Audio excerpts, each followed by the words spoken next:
It's Cabinet for Bristol City Council. My name is Marvin Rees, Mayor of Bristol. I want to welcome my fellow Cabinet members, councillors, and you too for joining us. Just a few things to say before we move to the formal agenda, specifically about today's meeting. So this is being held under the Local Authorities Coronavirus Flexibility of Local Authority Meetings, England, Regulations 2020. To take account of these regulations, Bristol City Council has produced a set of virtual meetings procedures rules, and these are available on our website. And this means that the decisions made by Cabinet will have the same standing and validity as if they had been made at a meeting in City Hall. So members of the public have submitted written public forum statements and questions. I can confirm that these have been circulated to all Cabinet members prior to the meeting and have been published on our website. We'll be inviting members of the public and councillors to enter the meeting to read out their statement, question, and ask a supplementary question at the appropriate time. May I remind everyone to behave with courtesy, tolerance, and respect for one another's views and conduct themselves in a reasonable way. The meeting is being broadcast live through the Council's YouTube channel. You can obviously watch it live now or save it up and watch it later. Members of the public, although you'll see a number of different people on your screen during the course of the meeting, only myself or the relevant Cabinet member will make the decision on each item. Can I just ask members of the Cabinet to please ensure that your sound is muted when you are not speaking, and then when you have spoken, please remember to mute your sound again. When you wish to speak, would you please indicate by using the Zoom raised hand facility, and I will invite each of you to speak through the queuing system. And do not use the chat facility unless you have a technical issue. Can I ask if there are any questions from Cabinet members about the arrangements? Okay, thank you. So we'll move on now to the formal agenda for this meeting. Now, as usual, the full reports are available on the Council's website where possible. The following item is included under APR 15 as a general exception because the date was not listed on the Mayor's forward plan 28 days prior to this meeting, and that is item 20, City Leap. I can confirm that the Chair of Overview and Scrutiny Management Board has been notified of this item. And item 17, Bristol Energy Report, has not been published as it contains commercially sensitive information. I can also confirm that Cabinet members and the relevant scrutiny members and party group leaders have had access to this information ahead of the meeting. So now on to agenda item 2, which is public forum. Just a reminder that statements and questions will be taken at the time the relevant agenda item is discussed, and members of the public and councillors will be invited to the meeting at that point. These have been published on our website as a supplement to the agenda papers, and I'll give a reply or I will ask the relevant Cabinet member to respond. Other responses will be published after the meeting. So Councillor Fodor has submitted a statement about public forum arrangements. So can Democratic Services please let Councillor Fodor join the meeting from the waiting room.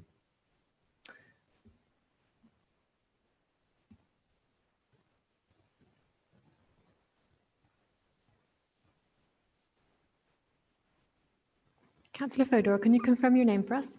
Yes, Councillor Martin Fodor. Yeah, so you have 1 minute, Councillor Fodor. Thanks very much. Yes, my statement to the meeting is relating to two issues in terms of public participation. Firstly, I was drawing attention to the fact that right up to this day, the papers for this meeting, in fact, said that the public would not have an opportunity to speak in the meeting. It said statements would be noted. Now, I realise this was probably an oversight. The meeting papers may have been drawn up before in draft before public participation was fully allowed in terms of presenting statements like I am at this moment. However, I'm disappointed it wasn't corrected because it gave the impression to anyone checking papers for this meeting that their ability to be heard would not take place. And I was disappointed because that has, of course, been allowed in quite a lot of other meetings, including development control and full council recently. The second part of my statement relates to the fact that just 10 seconds left, Councillor Fogel. Yep. In the extraordinary full council meeting, you repeatedly referred everyone to this meeting to talk about Bristol Energy, saying it would all be dealt with in the papers and the discussion here. But that's a fully exempt item and they have no chance. So I think you were misleading people and need to acknowledge that. Thank you.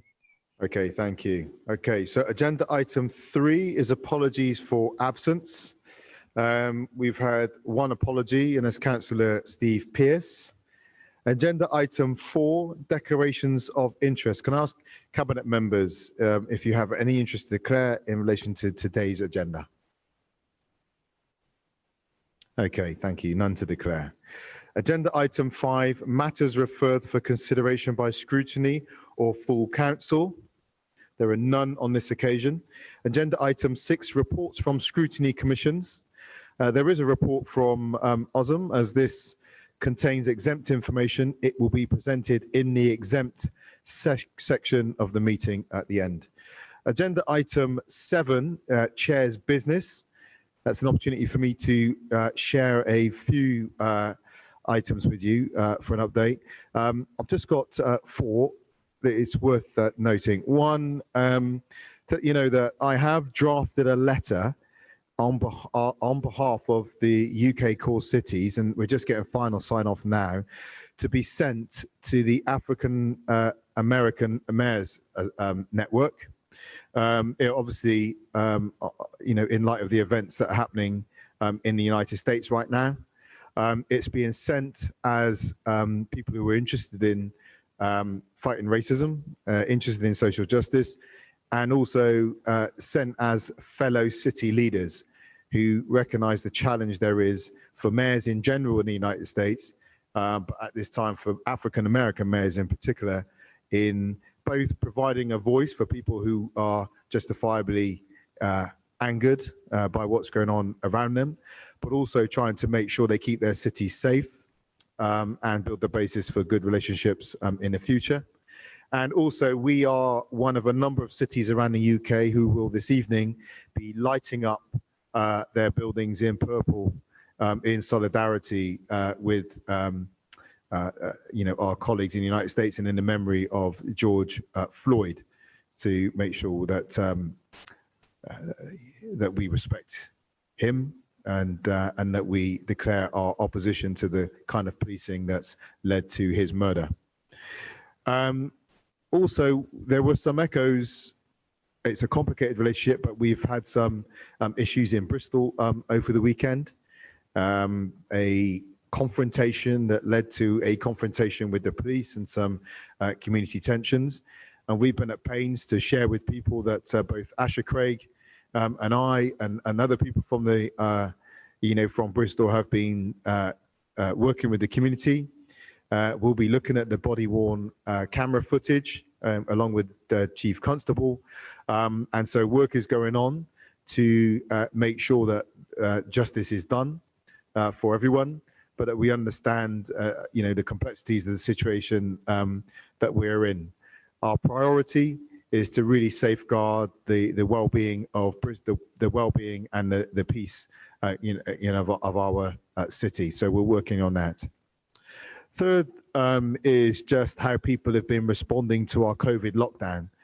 In Bristol, we have repeated our message that we do not want people to be prematurely overconfident in relaxing relaxing in their commitment to the guidelines that have been offered, the public health guidelines, to make sure that we stop the spread of COVID, protect our NHS, and save lives. But we have had increasing numbers of people out, and while we're continuing to stress the need for social distancing and personal hygiene, what we're also responding to now is the amount of litter and wee and more that have been left on Bristol streets. And I just would like us all to stand together and just say this is not acceptable. Some of the pictures have been absolutely heartbreaking. The teams of our the Bristol Big Tidy teams, Bristol Waste, our enforcement, our community organisations that have been going out cleaning up Bristol streets have worked incredibly hard over the last 4 years to clean up our city. And even recently, while going through a lockdown is no way we'd have liked to have achieved it, we have managed to make some fantastic inroads into areas that have needed attention for some time. And the pictures of litter just being left around that people have obviously just eaten, stood up and walked away are absolutely, heartbreaking for Bristol. And we need better. So take it as a challenge, take it as an encouragement, report people, but we need a clean city and we need to do it together. As a city council, we could just pour millions into this every year and it would be a bottomless pit. We cannot go around picking up after people. This is about personal responsibility. And just having some pride in your city and yourself. And lastly, just a bit of an update. We obviously shared our plans on pedestrianisation for Bristol, the old city, but also the suite of pavement widening and cycle routes that we're putting in around the city. Progress this week made on Princess Victoria Street in Clifton, Bedminster Parade, and St Mark's Road in Easton. More to come. The team are moving incredibly quickly, and we're pleased to see that. It's fantastic news, as to what they're managing to get done. And our hope is that it really is the gateway to a chapter change in the way we move around this city. Okay, so now let's move on to agenda item 8, and this is on traffic signals maintenance, supply and installation contract. So Kai, can I introduce this report? There was a gag introduced in this. I'm supposed to say ready, steady, go. I'll just get you to introduce the report. Yeah, it's a bit of a lame joke. I don't know who writes your scripts. Okay, yeah, thanks for that, Marvin. This is quite a a routine paper in regards to a service that we procure. And the purpose of the report is to ask permission to do that. And also the fact that it's over £500,000 means it has to come to Cabinet. And it's for the traffic signals maintenance, supply and installation contract, which is up in 2022. So one of the questions is, obviously that's a long lead in time. Why are we going out to procure now when it's almost 2 years away? And the reason we're doing that is this is a procurement that we do alongside the other authorities in the West of England area. So obviously the lead in time needs to be a bit greater to get all the other local authorities on board. What it covers in terms of Bristol is over 400 signal control junctions and crossings in Bristol. The safety of those is absolutely critical, and if things do go wrong or maintenance is required, obviously we need a timely response to ensure that they're fixed. At the moment, there's 9,000 faults fixed annually.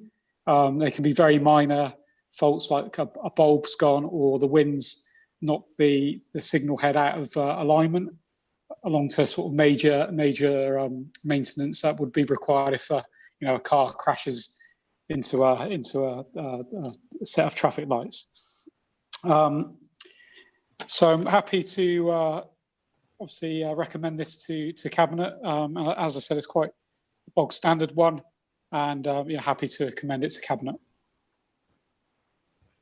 Thanks, Kai. Can I offer this to any other? Well, first of all, there have been no public forum statements received on this one, but can I offer it to any Cabinet members who wish to comment? I thought, Nicola, you have a particular passion for traffic lights, don't you? No. Okay. Thank you very much. Okay. Thank you very much. So Kai, let me hand back to you now to take the decision, which I support and which will now be displayed on the screen. Thanks for that. In making the decision today, I've taken into consideration the equalities impact relevance check in the report.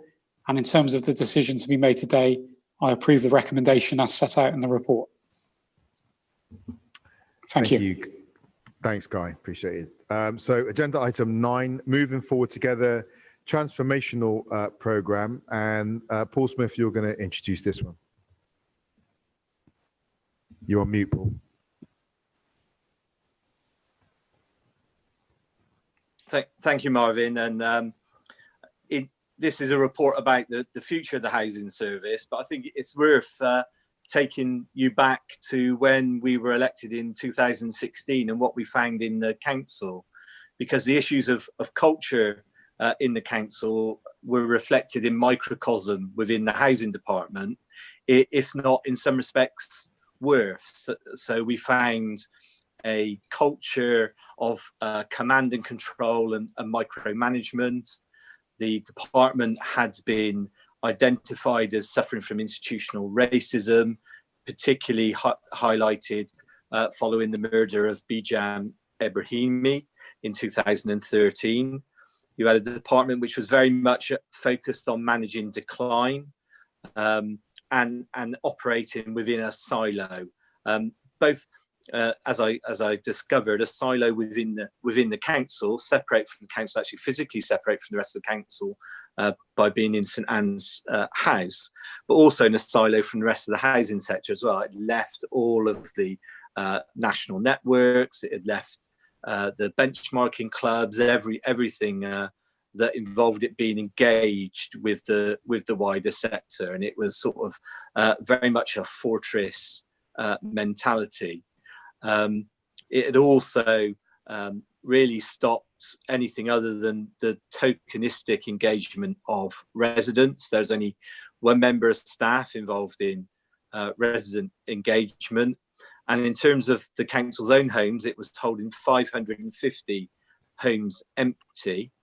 And its way of reducing this number was to put them up for auction. And you may remember in the 2016 election campaign, you appealing for George Ferguson to stop the auctions during the election period, which he refused to do. In the period that's followed, for the landlord service, I've had 5 directors. And it's taken us quite a long time to get to a situation where we've had one settled director, which is why, in some respects, it's taken so long for this report to come here. It's very difficult to drive meaningful change with a succession of interim directors. We've also seen the closure of the local offices, which, I mean, many of them would already close. We were down just to a rump of offices in some areas. And I note the comments of Councillor Morris, and not having those local offices obviously had an impact on the service delivery, although his concerns would carry a bit more weight if he hadn't voted for a 3 million cut to the housing service at the Budget Council in February. So what we've been doing over recent time is trying to bring our housing service back into the mainstream. That means being a proper corporate player within the council, but also more widely in the housing sector. And we've already seen the department winning awards and being shortlisted for national awards, and also moving from a sort of managed decline to planning for growth. We've also undertaken a very extensive exercise of talking to our tenants and our customers about what they think of the service, and what they value, and the areas where they think it can be improved. And last year we spoke specifically to over 3,000 tenants in a stratified group to reflect the nature of our tenants, but also, you know, a huge number in its own right. And also been engaging directly with our own staff, many of whom felt quite beleaguered and isolated. Some of our B&ME staff also reported problems of institutional racism in the way that they were managed within the service. And I certainly spoke to an awful lot of staff over that period, and did find that morale was very low, that people felt ignored, that they were de-skilled. They weren't given the authority to take forward the sort of work that they wanted to do, and often were, rather than solving tenants' problems, their job was to come up with excuses why they couldn't deal with them, particularly in terms of antisocial behaviour. So a sort of culture of buck passing within the service. So we've been working to improve that culture, and this project is about taking the next step in that. And it involves empowering our frontline staff, bringing both staff and tenants into the heart of the business to build the service around the needs of our tenants, to try and be local everywhere, not just to be local where we've got an office, but to be a very visible presence around people's homes and in the estates and neighbourhoods and communities where our housing is, and to be able to, so that people, instead of being stuck in Victoria Street, Temple Street, are very much seen as being out and about in the communities that they serve. We also need to streamline our systems to ensure that we don't have so many stages in dealing with any particular issues, that the issue dies of boredom before it gets solved. And this is also set against the backdrop that we agreed in Cabinet in March of the regeneration of our estates, replacing the worst homes with high quality modern council housing, and bringing those that we don't replace up to a modern standard. I can also report that the 550 empty homes, we now only have 250 empty homes, which is what you would expect from the churn in a housing department of our size. So we've already started to make significant progress, but this programme gives us, I think, the ability and the focus to make a real significant step change in the quality of service and the quality of management of the service that we've got, so that we have a housing service that we can all be proud of. Thank you, Paul. So we do have a public forum statement, and that's from Councillor Graham Morris, who's not attending, but you would have received that statement in your public forum pack. Can I ask if any other Cabinet members wish to comment on this item? Okay, well, I'll just very quickly to you, Paul, but especially to the housing team, to say a huge thank you, and just to recognise all the work they've done to support some of the most vulnerable people in the city during our lockdown period. When we think back just a couple of months ago, the scale of the challenge we were facing and the way the city has mobilised, both to feed people, to make sure people had places to stay, it's been a huge effort, and the housing team have done some incredible work. So we really need to recognise that. So thank you to you and them. Okay, so I just want to now hand back to you now, Paul, to take the decision, which I support, and the decision will be displayed on the screen. Okay, thank you, Marvin, and thank you very much for those comments. There's been a huge amount of work done contacting all of our vulnerable tenants, as well as obviously taking people off the streets and trying to keep, certainly keeping emergency repairs and our legal repair requirements on track. And obviously, as we start to come out of the lockdown, we'll be doing more and more work around people's homes. And I'm sure the staff in the service will really appreciate the comments that you've just made. So in making this decision, I've taken into consideration the equalities impact relevance check in the report.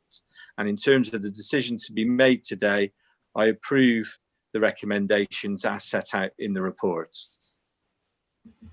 Thank you, Paul.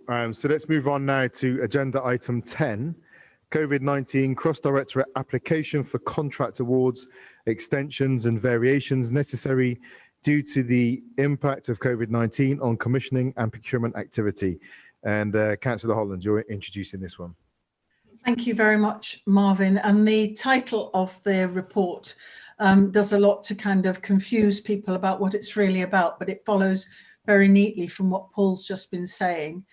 And really, this is a very pragmatic and sensible, I think, approach for us, because there are a number of provider organisations in the city that work with us in social care, and Paul will say something about working with the housing service and with homelessness, that just we don't want them to be thinking about how to win new contracts at the moment, where their contracts are coming to an end. We need them doing the fantastic job that they're doing.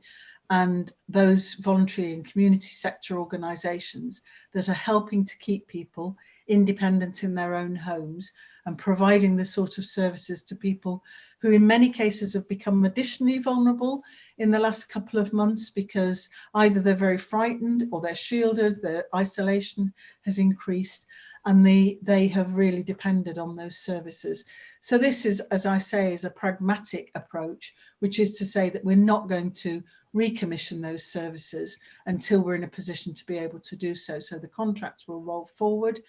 And when we do recommission them, we want to be able to have the space to be able to hear from service users, from communities and from the organisations about how we need to reshape them going forward. And they need to be back on some sort of even keel with the new normal, as people call it, in place then. So it's a, as I say, a very pragmatic, sensible solution, which is to give the Director of Adults and the Director of Housing the ability to be able to roll forward those commissions. Thanks, Helen. So no public forum questions or statements received. Can I ask any Cabinet members if they wanted to comment on this one? I mean, I would just say here again, Helen, to thank you. I think Paul wants to comment, but he couldn't get off mute in time. Oh, there you go, Craig, you go. I think that was, Paul, was that right? Yeah, sorry. I was just going to say formally, this is just a common sense move. We've done it on some of the other contracts, and I'm sure we'll do it on others. It's more important to keep the services going than to disrupt them with tendering at this stage. Thank you, Paul. And let me take this opportunity as well to thank you, Helen, and by extension, the team as well. Again, by definition, some of the most vulnerable people, both to the COVID, to people who are being shielded, people who can't get out to shop, we're at risk of hunger, the social isolation, and you know, your whole team with all those in adult social care have worked incredibly hard, but not just stayed with dealing with that moment. Even the Proud to Care campaign, recruiting more people into the caring profession as well. It's one is it provide opportunities for people who may be going through economic hardship at the time, but also really elevate the status of that of caring as a profession, which we need right now. So thank you. So let me hand back to you now, Helen, to take the decision, which I support and will now be displayed on the screen. Thank you very much. And so in terms of the decision to be made today, I approve the recommendations as set out in the report. Thank you very much. So agenda item 11, extensions and variations to domestic abuse and sexual violence contracts due to the impact of COVID-19. And Asha, you're going to lead on this one. I am, thank you, Mayor. So the Council commissions a number of domestic and sexual violence support services in the city, which have been in situ for a number of years, and is very much a vital part of Bristol's infrastructure. And during the pandemic, those services have offered a real lifeline to victims of domestic abuse and violence here in the city. Before the lockdown, we were putting in place a process to recommission these services, which would have come into effect in August 2021. And as you can imagine, COVID-19, and you've heard in the previous agenda item, it has meant that we've had to make decisions to deliver urgent business critical services and pause much of our day-to-day work. So this has meant that the timescales that we were originally working towards have been completely derailed by the pandemic. So I'd like to firstly though put on record my thanks to our current providers who have been working incredibly hard to continue to provide their service which has seen an uplift in referrals to the service during this period. So as we are unable to work to our original timescale, we need to take into account learning from the pandemic and ensure that this is reflected in future service provision going forward. Meaning that we need to look at how the service can be much more flexible and also increase support to sometimes invisible groups, such as older women. Our neighbouring authority, South Gloucestershire Council, is also planning to procure their service, their domestic abuse and sexual violence service, and they plan, and that should start in April 2022. So this gives us a potential to explore co-commissioning with our neighbouring authority. Because of the uncertainty regarding the length of time that COVID-19 will impact both society and the city, compounded by the time needed to return to normal contract delivery, we in short need to seek an extension to the current contracts. There is a main contract and a number of smaller contracts which are detailed in the report. The main contract term was from August 2016 for 3 years, with an option to extend for a further 2 years to 31st of July 2021. We would like to extend that contract for a further 8 months at a cost of £518,329. All the other contracts that form part of this service are from 1st of September 2019 to the 31st of July 2021. The total value of the extension for a further 8 months to these contracts is £415,484. So we are seeking, the recommendation is to authorise the Exec Director of People in consultation with myself to take all necessary steps to extend the contracts at a total cost of £933,813 to the 31st of March 2022. Thank you. Thank you very much for that, Asha. There were no public forum questions or statements. Can I ask any other Cabinet members if they wish to comment? Alan, please. And I know, and again, let me just send some thanks. Both yourself and Asha have done some incredible work as well, recognising that what we anticipate is an increase in the levels of domestic violence that we're facing, even if not getting reported. So thank you both for that. But Helen? Yeah, just obviously, it's a very clear and obvious decision, which I completely support. But just to come in, as Asha said, to thank the services that we currently commission. They are seeing an increase in referrals and use of helplines and things at the moment. And I think one of the issues around coronavirus is that will continue way after coronavirus is the headline news every day. And we have to be cognizant of that sort of tsunami effect of the virus on some of our most vulnerable families and women. But also just to pay tribute to the fact that, as you alluded to, although we're in the midst of a crisis at the minute, we've still been able to have really constructive conversations about a better way of doing things, both in the crisis, in the immediate aftermath of the crisis, and also going forward from a sort of one city perspective. And I think to be able to have those relationships where we can do that amount of work in a really difficult time is a huge testament to our partners. So just to put that on record, really. Thank you very much. Helen, any others, Cabinet members? Okay, thank you very much. So I'm going to hand back to you now, Asha, to take the decision which I support and which will now be displayed on the screen. Okay, thank you. So in making this decision, I have taken into consideration the equalities impact assessment in the report. And in terms of the decision to be made today, I approve the recommendations as set out in the report. Thank you, Asha. So next up, agenda item 12, which is the 2021 period 1 April finance report. And Councillor Cheney, well, I should say Craig, you're going to introduce this report.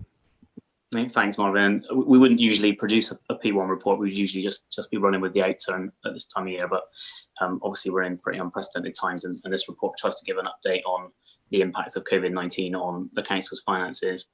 The council has considered a range of potential financial scenarios, and the realistic case assumes that economic inactivity, direct impact on public services, and negative shock will be experienced to varying degrees over 2 quarters, with a gradual recovery over the third and fourth quarter of 2020-2021. The increased cost for the council in responding to the pandemic is estimated to be 34.5 million and includes areas such as adult social care, homelessness, waste and recycling, and debt management. The loss of local authority income is expected to be in the order of 78.3 million, including both regulated income such as council tax and parking, and also commercial income attributed to things like property rents and hires. In total, that means a variation to our original budget plans of 112.7 million. It's too early to indicate when or if the council's finances will ever recover. The scale of the impact, if unmitigated, suggests that it will take years. I welcome the original pledge by the Secretary of State for Communities and Local Government, Robert Jenrick, to provide councils with the resources they need to meet this challenge. However, government support so far has fallen well short of the level required. At the time of writing this report, the council has received 2 tranches of emergency funding support from the government, totaling 26.4 million. We've received 73 million to help support rough sleepers, and a further 4 million for infection control in our social care settings. We are working locally with our partners nationally, with other core cities, and through regional mayors, proactively with government in seeking additional funding support to close the emerging gap against existing budgets. And it's essential that the government delivers on their commitment, and the true costs of the pandemic are underwritten by the government. A further report will be taken back to Cabinet and Council later this year, outlining the scale of the budget gap and proposals, if required, for resetting the revenue and capital budgets. It will also be necessary to refresh the Council's medium-term financial plan, business plans and service plans later in the year to reflect the medium-term impact and the new normal, however that looks. It's a report for noting, but be under no illusion that this puts us in a very precarious position, and unless resolved, we will have to consider some serious action as this and next year progresses. It's probably also worth reflecting that, you know, we worked really hard. We put ourselves into a position financially that we had a balanced budget for 4 years, probably the only council in the country that had. And then, you know, the pandemic has come along, and that's all been pulled away from us. So, yeah, the report's been noted, so I recommend it to council. Cabinet. Thank you, Craig. So there were no public forum questions, but there was one statement received, and that's from Dave Redgewell. So can Democratic Services let Dave Redgewell join the meeting, please?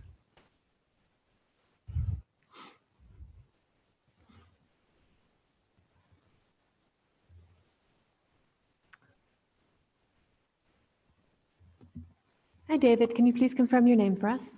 Hi, Dave. My name's David Redgewell. Hi, David. You have 1 minute, but that is a David Redgewell minute. I think you reserve the right to go over normally. Okay. Just to say, Mr. Mayor and Cabinet, we're very concerned still about social distancing on the public transport network. There are still concerns about laying out bus stops in the Broadmead area, Old Market, places like Stapleton Road, Clifton, Westbury Village, main interchange points, Temple Meads, where we'll have to take some bus stops out to be absolutely safe. Otherwise, you're in danger of having spreaders because you will simply not have the 2 meters between passengers in those queues. Work needs to be done on that. Of course, it's a finance issue to make sure that we deal with that issue. And that the buses at the moment carry 20 on a double deck, 10 on a single deck, 45 on a local train. So we've got very, very reduced capacity. There's another issue that needs to be addressed, is what we do with wheelchair users, especially on the last late buses, if we don't get them on, and how we get them home to suburbs and this greater Bristol city region. That needs to be addressed by Weckham Mayor and by the Transport Authority with First and Stagecoach. And then there's the issue really around access to information, timetables and displays, and clear indications on bus stops about what's running and what isn't. That's become an issue in the last few days. And we're pleased to have, we've got another 254 million from the government to England for buses, which is great, but it only covers us from 7 in the morning till 7 at night. So we've still got parts of the city without evening services and weekend services in South Bristol, 96 across the South Bristol, the hospital, for instance, one of them. And the number 5 through St Paul's packs in very early at night. So we need to look at this with the mayor. And also, finally, we need to come up with a solution for the public toilets in the city region. Thanks very much, Dave. That was great, and as ever, thanks for your constructive challenge to our transport offer in Bristol and across the west of England. Helen Godwin, I understand you wanted to come in. Yeah, as Craig knows, I would never normally comment on a finance paper because Craig's the man. But I just think that paper is really clear, and what Craig said is really clear about what we've spent, what we're losing, and what we've received from the government. And I just think that sort of needs to be reiterated, and because it's so clear, we need to see that in our papers, and we want sort of Bristol to know that, really, because there's such a lot of hidden costs with this, and the government gets a platform every night to talk about every sort of small contribution that they might make to councils or to other organisations. And actually a lot of the work that has been generated by this pandemic is, as we know, coming back down to the council. And then there's the huge element, as Craig said, of lost revenue as well. So I just think that clarity, I make it sort of £75 million short, basically, is where we are at the moment. And that is, it's a phenomenal amount of money when we talked about our sort of £30 million gap that we had at the beginning of this administration that was skillfully closed by Craig and his amazing team of officers. But this is a huge challenge, and if we don't talk about it now, I fear it will be lost, as there will be a sort of desire to move on very, very swiftly, I'm sure, from a national point of view. So yeah, so I just want to thank Craig for the clarity, and just to sort of ask that we keep talking about those numbers in our various worlds to make sure that context is set for what might come in the future. Thanks, Helen. Points really well made. Helen Holland. Thanks very much, Marvin. And my points really follow on from what both Craig and Helen have said, because I think people understand that this has caused a huge financial issue for local authorities, but I don't think that they've quite understood how long that's going to affect us for, and it's going to be much longer into the future, certainly in the adult social care world and in many others across the council. And so I agree with Helen very much so about the amount that the government has put aside, and then they're questioning, oh, we've given local authorities this, but they haven't spent it yet. Well, the reason is because you can't spend it all at once, and the pandemic and the crisis is going to continue. You and I were meeting with somebody last week, Marvin, you'll remember, Una Goldsworthy, the Chief Executive of Brunel Care, and it is shocking to hear her say that the cost of masks alone, not the full PPE, for a full year, that will be £500,000 for Brunel Care. So you just begin to get some of the scale of the additional costs that there are going to be, and the longer, obviously, that social distancing measures are in place, that will continue. So we need some flexibility from government, as well as some much stronger signals that they are going to recompense us. So what we've used, the money that we've had 9.3 allocated so far and spent 4.1 million of it, and most of that has been that we have paid additional money for residents who we have in care and residential homes, £100 a week, because we understand the additional pressures that those providers are under in getting staff in, where staff are sick and they've had to re-rota people and so on. And also an additional £1 an hour for people who are receiving home care. So that ramps up very, very quickly indeed. But it's just to add to the points that have already been made. And that I think that what we're saying in the local government world, so my colleagues in other local authorities with the same brief that I have, is that a blank check was pretty much given to the NHS at the beginning of this, but the same hasn't been true for local government. And we really do need much more certainty that the costs that we've got, which are completely not of our making, are going to need recompensing at some point. Thank you, Helen. Any other cabinet members would like to comment on this item? Okay, I'll just share a bit. And Craig, the phrase you used in there was about serious action needed. And it's on the basis of that and the fact that we have been warning, raising this as an issue, not just within Bristol, but with core cities at a national level. The LGA have been raising it also. That, and we've said this before about Cabinet, that I'm pretty dismayed that there are no councillors from our opposition parties who have asked questions about finance. And I don't think it's an exaggeration to say, when we look at some of the comments made by local authorities around the country, that in many ways this is an existential threat to local government. The work done in Bristol over the last 4 years has been incredible, with yourself, Craig, and Denise and Tiam and the team have done phenomenal work to get our finances into a better place, a more resilient place, particularly in light of what we took over. We started from such a low base. Absolute incompetence had overseen our finances before. So we thank you for that. But let me just share what the LGA is saying, which is why I'm just dismayed that this is not something we have in a political conversation about in Bristol. So the LGA say, without certainty of future funding and flexibility around budget setting, the LGA said many councils will have to take measures in anticipation of future funding shortfalls. This could mean in-year cuts to vital local services that are supporting communities through this crisis and the national effort to beat this deadly disease. Cuts to our communities at most need, and cuts to the work we're doing to beat this disease. That's not okay. They made a number of sub-points. Councils could need as much as 6 million more to cover the costs of coping with the coronavirus pandemic during this financial year. This figure would need to be kept under review.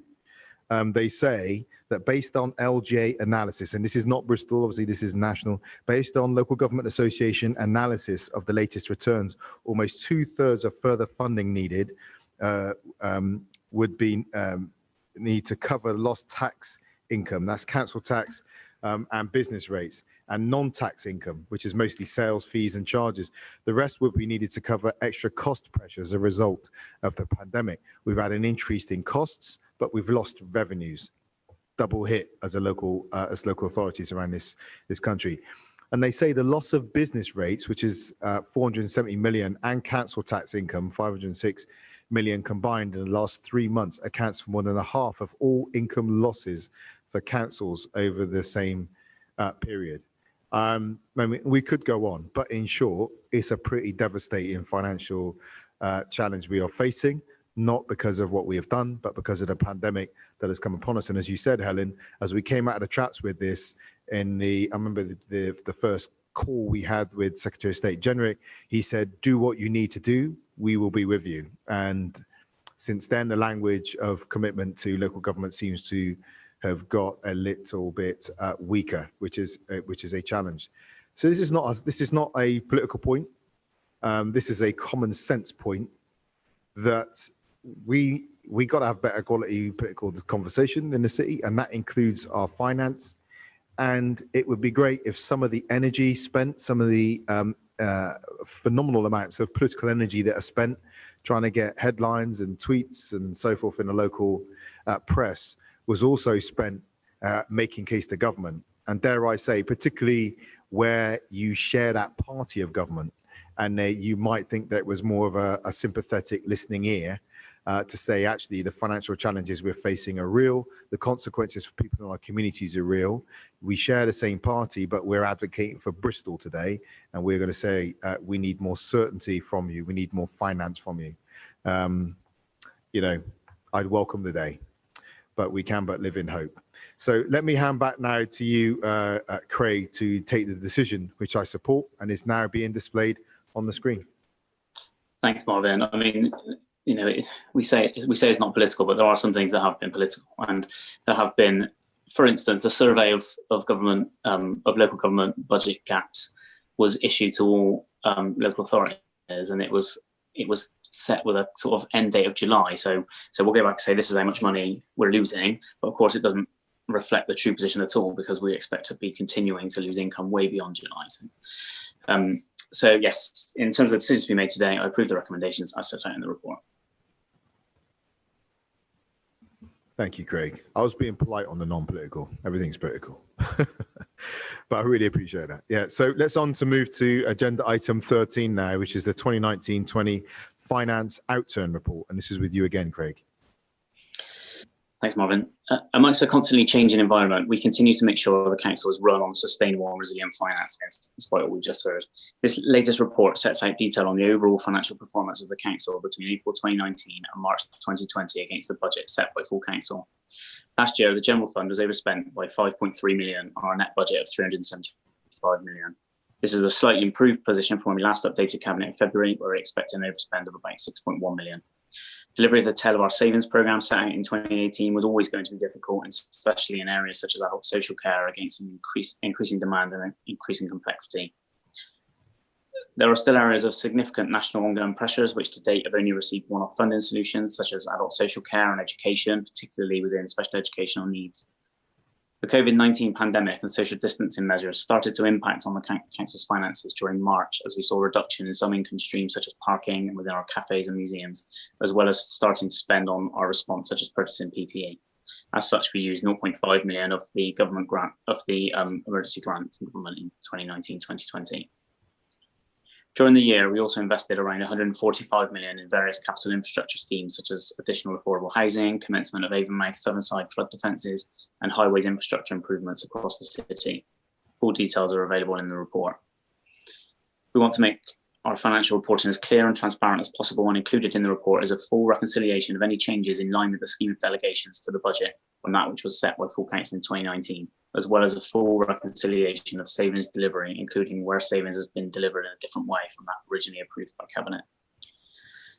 Chiefly, this is a report just for noting, but there are two recommendations, and they are as follows: that we approve the reprofiling of the acceleration or slippage for each scheme within the capital programme as set out in Appendix A4, and that we delegate authority to the Director of Finance in consultation with myself to make any technical adjustments to earmarked reserves necessary on receipt of the final business.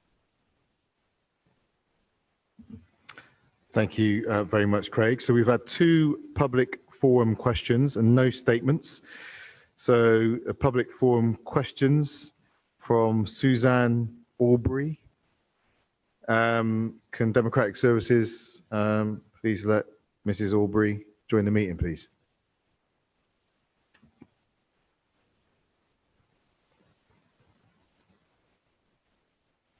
Hi, Suzanne, you've entered the meeting. Can you please confirm your name for us?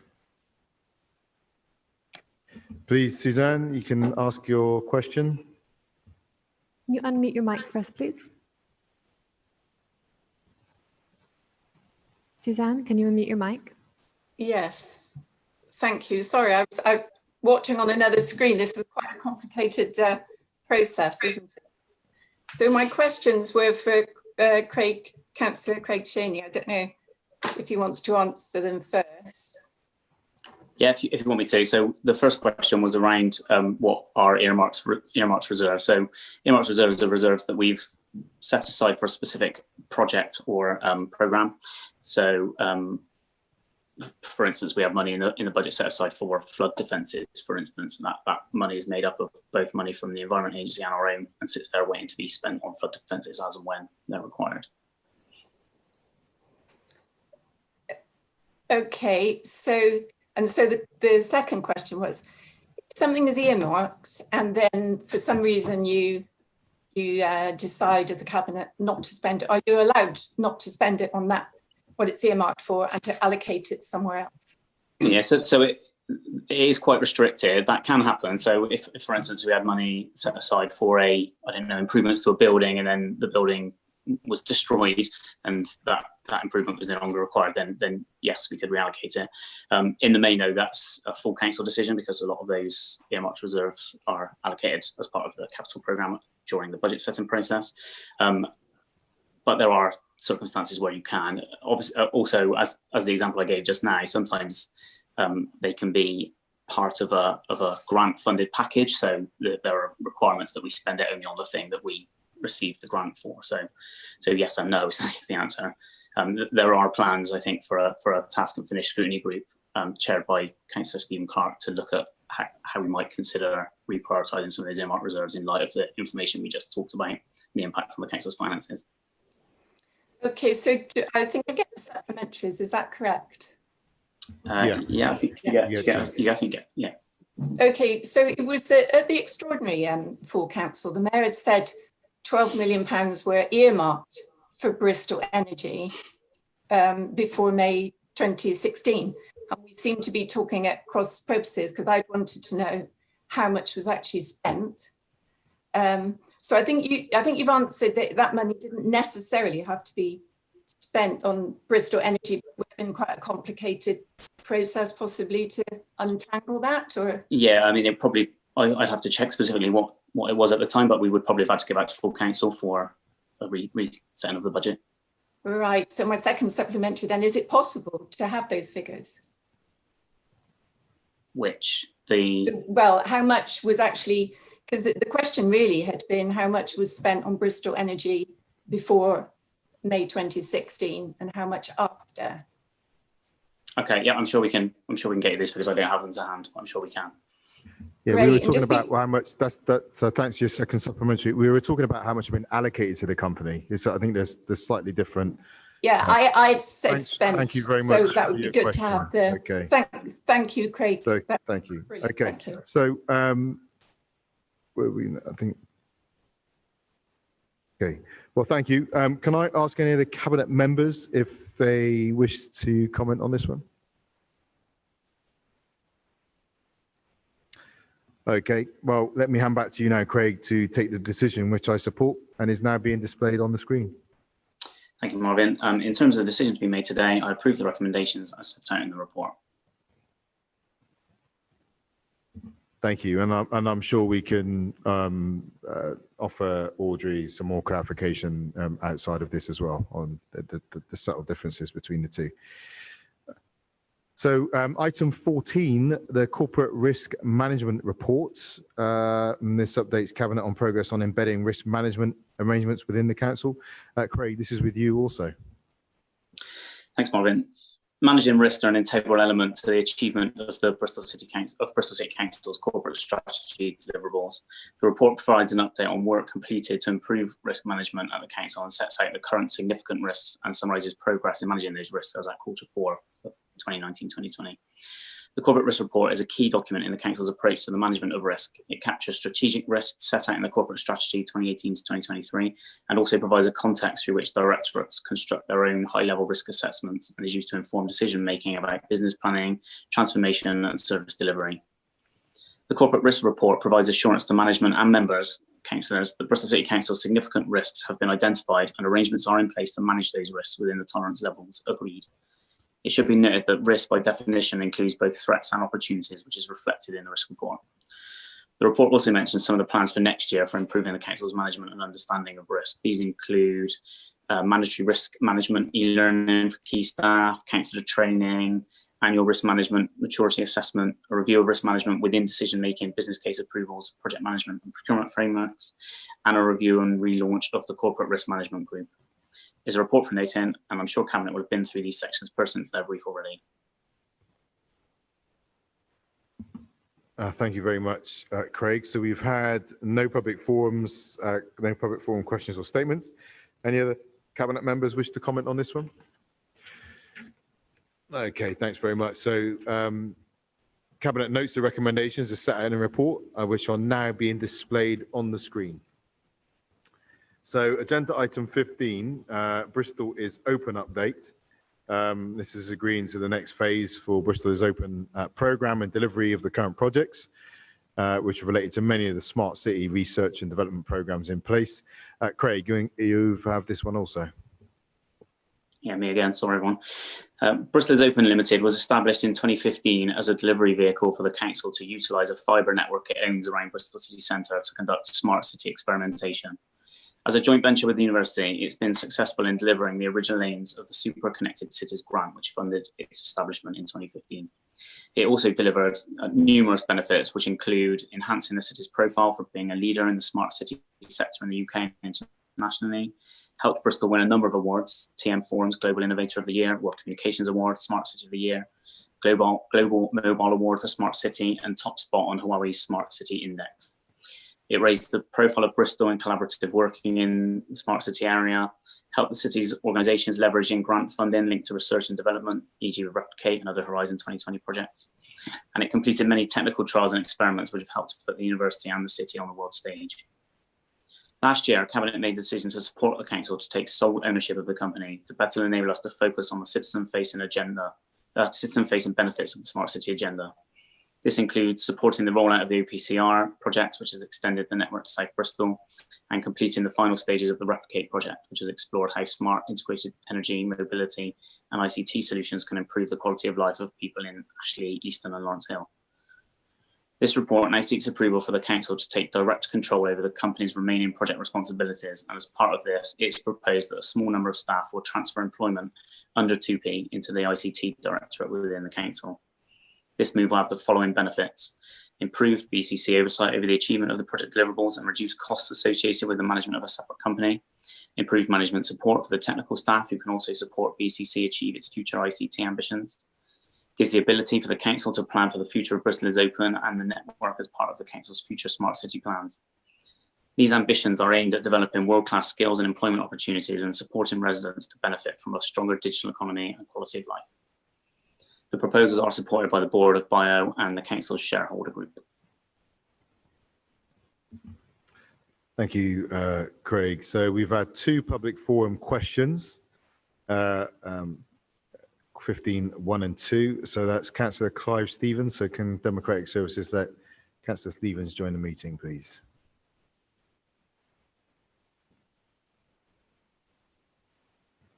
Sorry. Okay. Councillor Stevens, can you confirm your name for us, please? There he is. Okay. So welcome. Can you ask your question? Can you ask your question, please? Clive Stevens. Yeah, yeah. Thank you very much. Can you ask your questions then, Councillor Stevens? Yes. Firstly, I'd like to thank you and your team. You've done, from what I can see, a good job in guiding Bristol through a very tough time. So thank you for that, all of you. And unfortunately, I think things are going to get more difficult.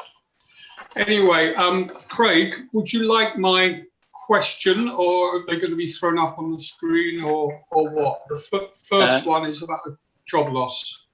Yeah, you can ask your question if you like. Clive. Okay, so it's to do with Bristol is Open, and from looking at the papers, it looks like us taking it on, somebody is going to lose their job, which is not, it's not a good time to lose your job. And I was wondering what we can do to help that person's situation. Yeah, thanks. So as Bristol is Open is an associated employer, they have got access to the redeployment pool. And alongside that, they get support, other preparedness support. As it happens, this person who held that role has benefited from the support and a secured alternative to permanent employment. Okay, do you have a supplementary, Clive? Yeah, not on that one. Let's see. The second one is, like a lot of businesses, I feel that, especially when they're using up taxpayer money, I don't know whether this one is or whether it's actually generating profit, they benefit from scrutiny. So I was wondering if there are any plans to bring this to scrutiny, or whether it's going to be exempt. So no, it won't be. It will be managed within the Growth and Regen Directorate, so it will be available for scrutiny through Growth and Regen scrutiny, as with any other internal project. Okay, and the finances, etc., won't be exempt. I'd have to take that bit away, but the project itself will be being managed within Growth and Regen. So. Okay, if you could come back to us with an answer about its exemptness, if that's the correct term. Thank you very much. Thank you very much, Clive. Appreciate it. Okay, so can I ask any other Cabinet members if they'd like to comment on this? Okay, well, let me hand back to you, Craig, to take the decision which I support and which is now being displayed on the screen. Thanks, Marvin. In making this decision, I've taken into consideration the Equalities Impact Assessment in the report, and in terms of the decision to be made today, I approve the recommendations as set out in the report. Thank you very much. So agenda item 18 adult social care COVID-19 funding. Helen, you're going to take this one. And in Holland. Sorry, Marvin. That's all right. Let me just get the right. I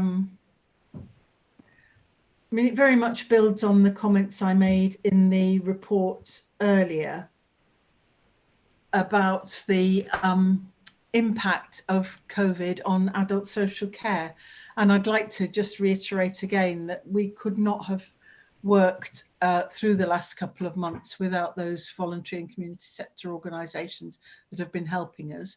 But also we've worked very, very much more closely with the NHS through the CCG and our partners there.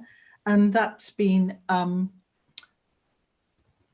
it's really shown the flexible approach that our staff have been prepared to take.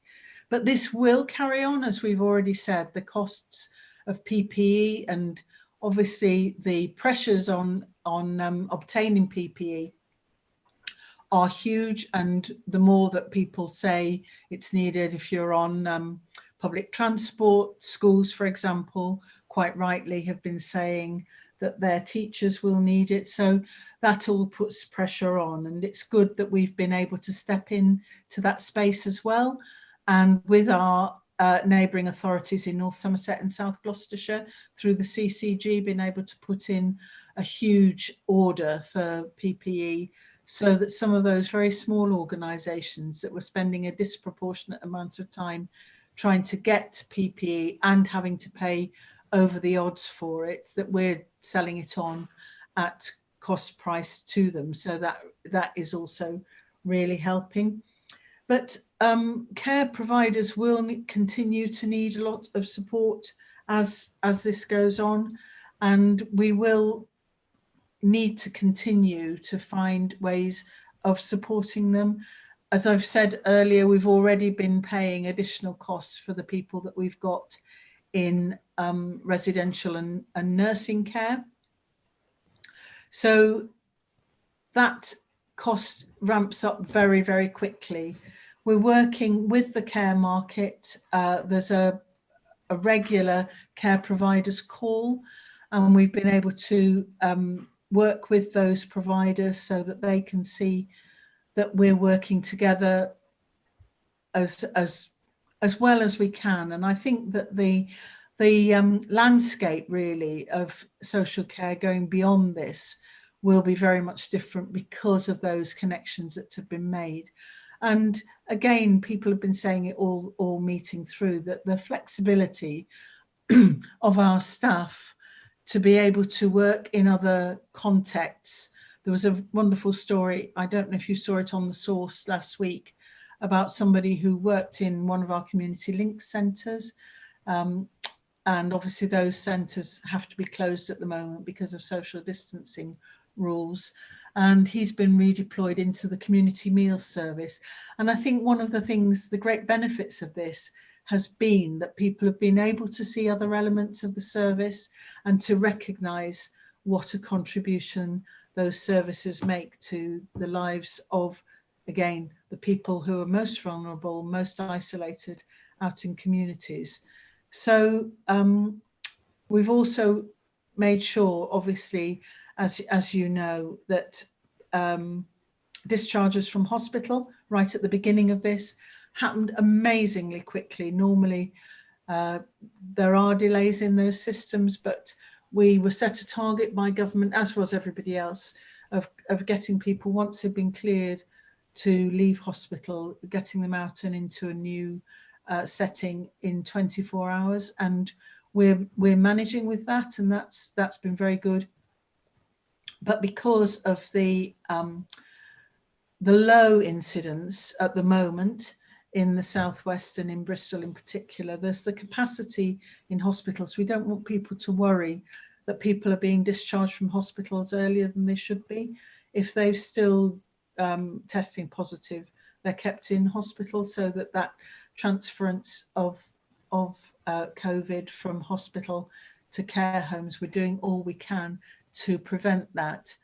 And we have got care homes where people, again, are going above and beyond. We've got staff who've moved into their homes to carry on looking after the patients there and not taking germs either from outside in or from the homes into their own families. So I think we really do need to recognise that people have gone above and beyond in every single way.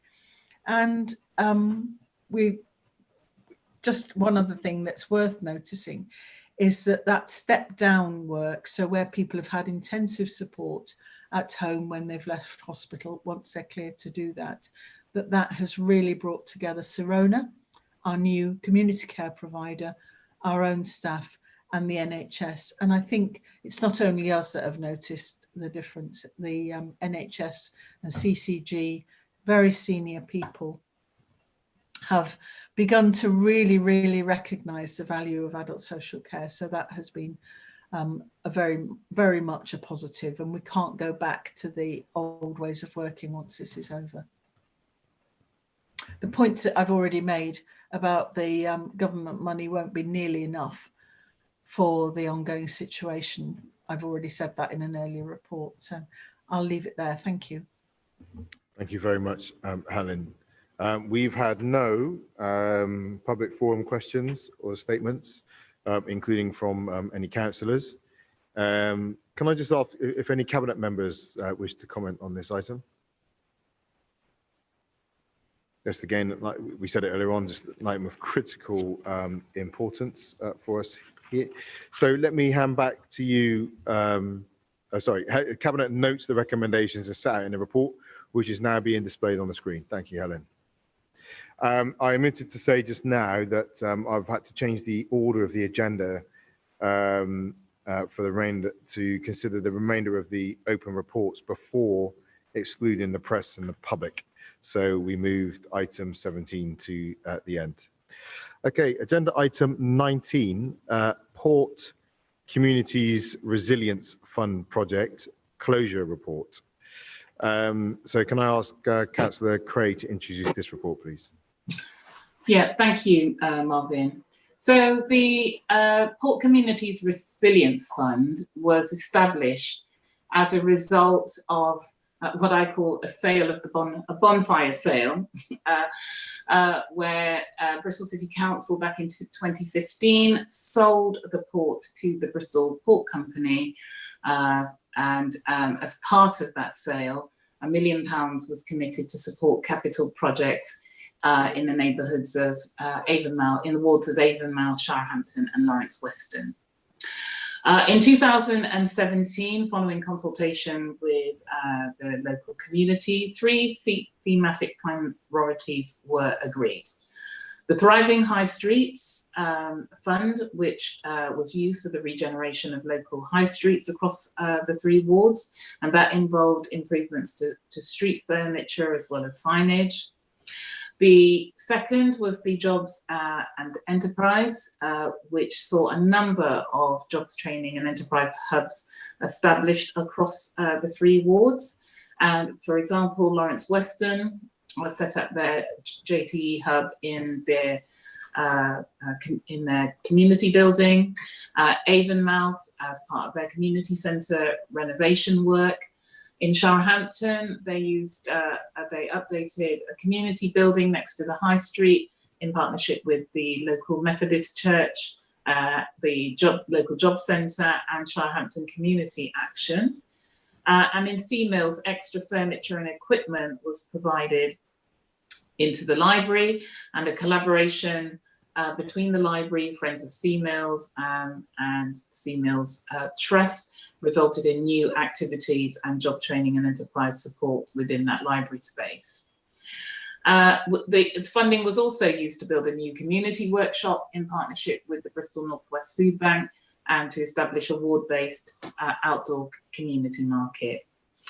The third pillar was the Communities Facilities Grant, and that was really, really innovative because that was open to a public vote. So organisations were to put forward their ideas for projects that they wanted to see supported, and local residents voted online or at local venues for the projects that they wanted to support.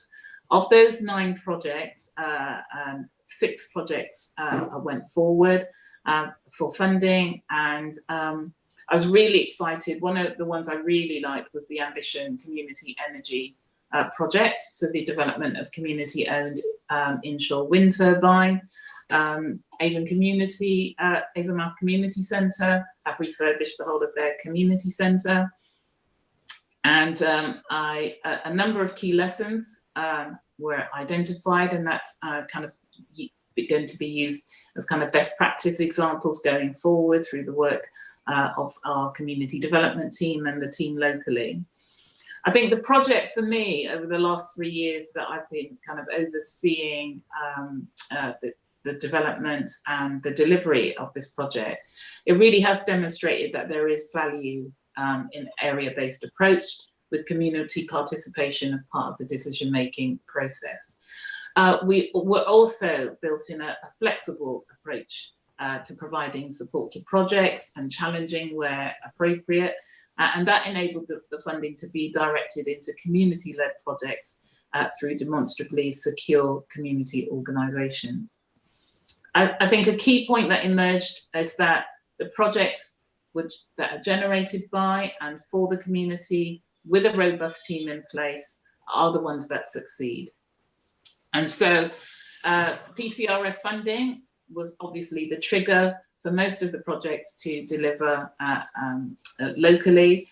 And I think the ownership of the funds, the perceived ownership of the funds by the community, and the subsequent high level of engagement with the local residents and the work of our enabling manager really helped the projects develop and emerge.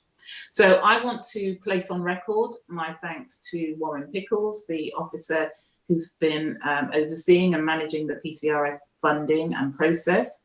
And I want to thank him for a job well done.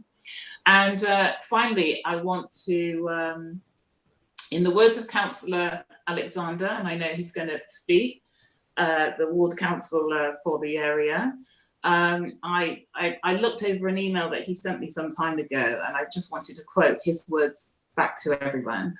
He says, "The Port Communities Resilience Fund has been one of the best things we've been part of in the ward this past 3 years. As an approach to devolving decision-making, it has brought together Bristol City Council's expertise with the community's insight in a way that has really worked, and as a way of getting a modest amount of money to create value in the community, it has succeeded. So I therefore commend the final report for the public record, and I want to thank everybody involved, including the organisations who are delivering the projects in those local communities. Thank you. Thank you very much, Asha. We've had one public forum question and one statement received, and the statement is actually from Councillor Don Alexander, if Democratic Services could let him in. And actually, I'd just like to give my personal thanks to Don for just being an outstanding ward councillor, solutions focused, make stuff happen, energized, and yeah, you're really are an example of a great local representative. But Don, you'd like to make your statement, please. Thank you, and hello Marvin, hello everyone. I've been involved with the Port Communities Resilience Fund since its inception, which is nearly 4 years ago now. And I believe we've developed here a model of local authority and community partnership working that could easily be applied elsewhere. Whilst this report outlines the areas of life most visibly impacted, what might not be so clear are the benefits generated by the years of discussions, sometimes heated, and community engagement, but which are not so easily quantified. Through presenting robust challenge to governance and self-sufficiency amongst community groups, many of the outcomes of the fund will only truly become evident in the future in the form of increased community resilience and cohesion. I'd like to pay tribute to the many Bristol City Council officers who have contributed over the years in such a mutually cooperative manner. Personally, I'll take with me into my future thinking a very powerful impression of partnership working between a local authority and communities that's demonstrated how much can be done with a relatively modest financial input. I recommend making time to read this report, anyone who can do that. And I'd be happy to meet with anyone who wished to speak further about our experience. We didn't approve of the previous mayor's decision to sell this land, but we are very appreciative of the £1 million which you gave to our ward and which we feel that we have used very well.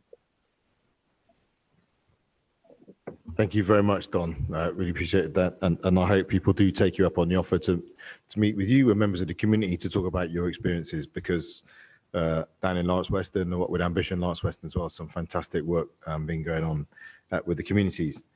So next up, we have a question. Can Democratic Services let Mary Page join the meeting, please?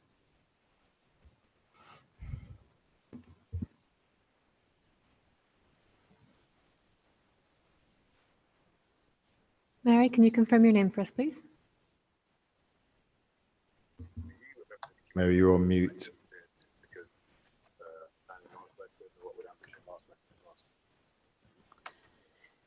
Mary Page. Okay, so Mary, so can you ask your question, please? Yeah, I know and very much welcome the allocation of the £450,000 for the ambition to deliver the 4 hubs. And part of my question has been answered by Councillor Craig.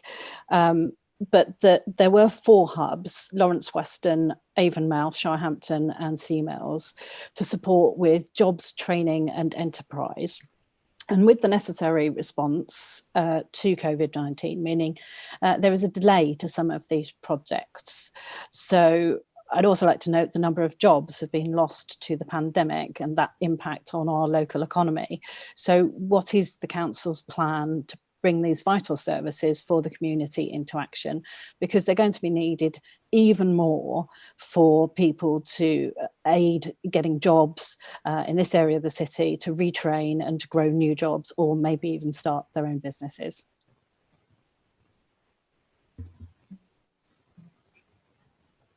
Sorry. Hi, Mary. Firstly, I just want to correct you. It's the Port Communities Resilience Fund Closure Report, not the Port Closure Report. So I didn't say that. Sorry. Sorry, it's in the. It was in the. Anyway, let's just carry on. So the port remains a very important part of Bristol's economic recovery. And also, in terms of in your question, you left Avonmouth off the list. So it's Avonmouth, Lawrence Western, Shirehampton, and Seamells. So we don't want to forget that forgotten part of the city. So the £450,000 that was allocated is capital funding, and has been paid to the community organisations across all 4 villages in Avonmouth and Lawrence Western Ward to support the delivery of capital projects and purchases. The services that are being delivered through the Jobs, Training and Enterprise theme are funded and led by the respective community organisations who are making use of the capital investment from the Port Communities Resilience Fund, be that of building or new IT equipment. So it's not used for jobs per se, it's used for the kind of infrastructure and the capital to deliver those projects. I'm sorry, that still doesn't really quite answer the question. It's like sort of if there's been a delay in delivering those, which I sort of believe there is. Can I just clarify, Mary, is this your supplementary question? Yeah. Sorry, yeah. Is your supplementary?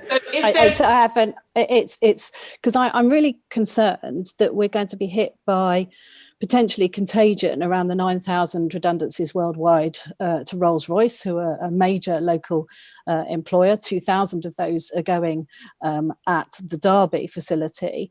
And we have an awful amount of people working in the manufacturing and aerospace sector in Bristol.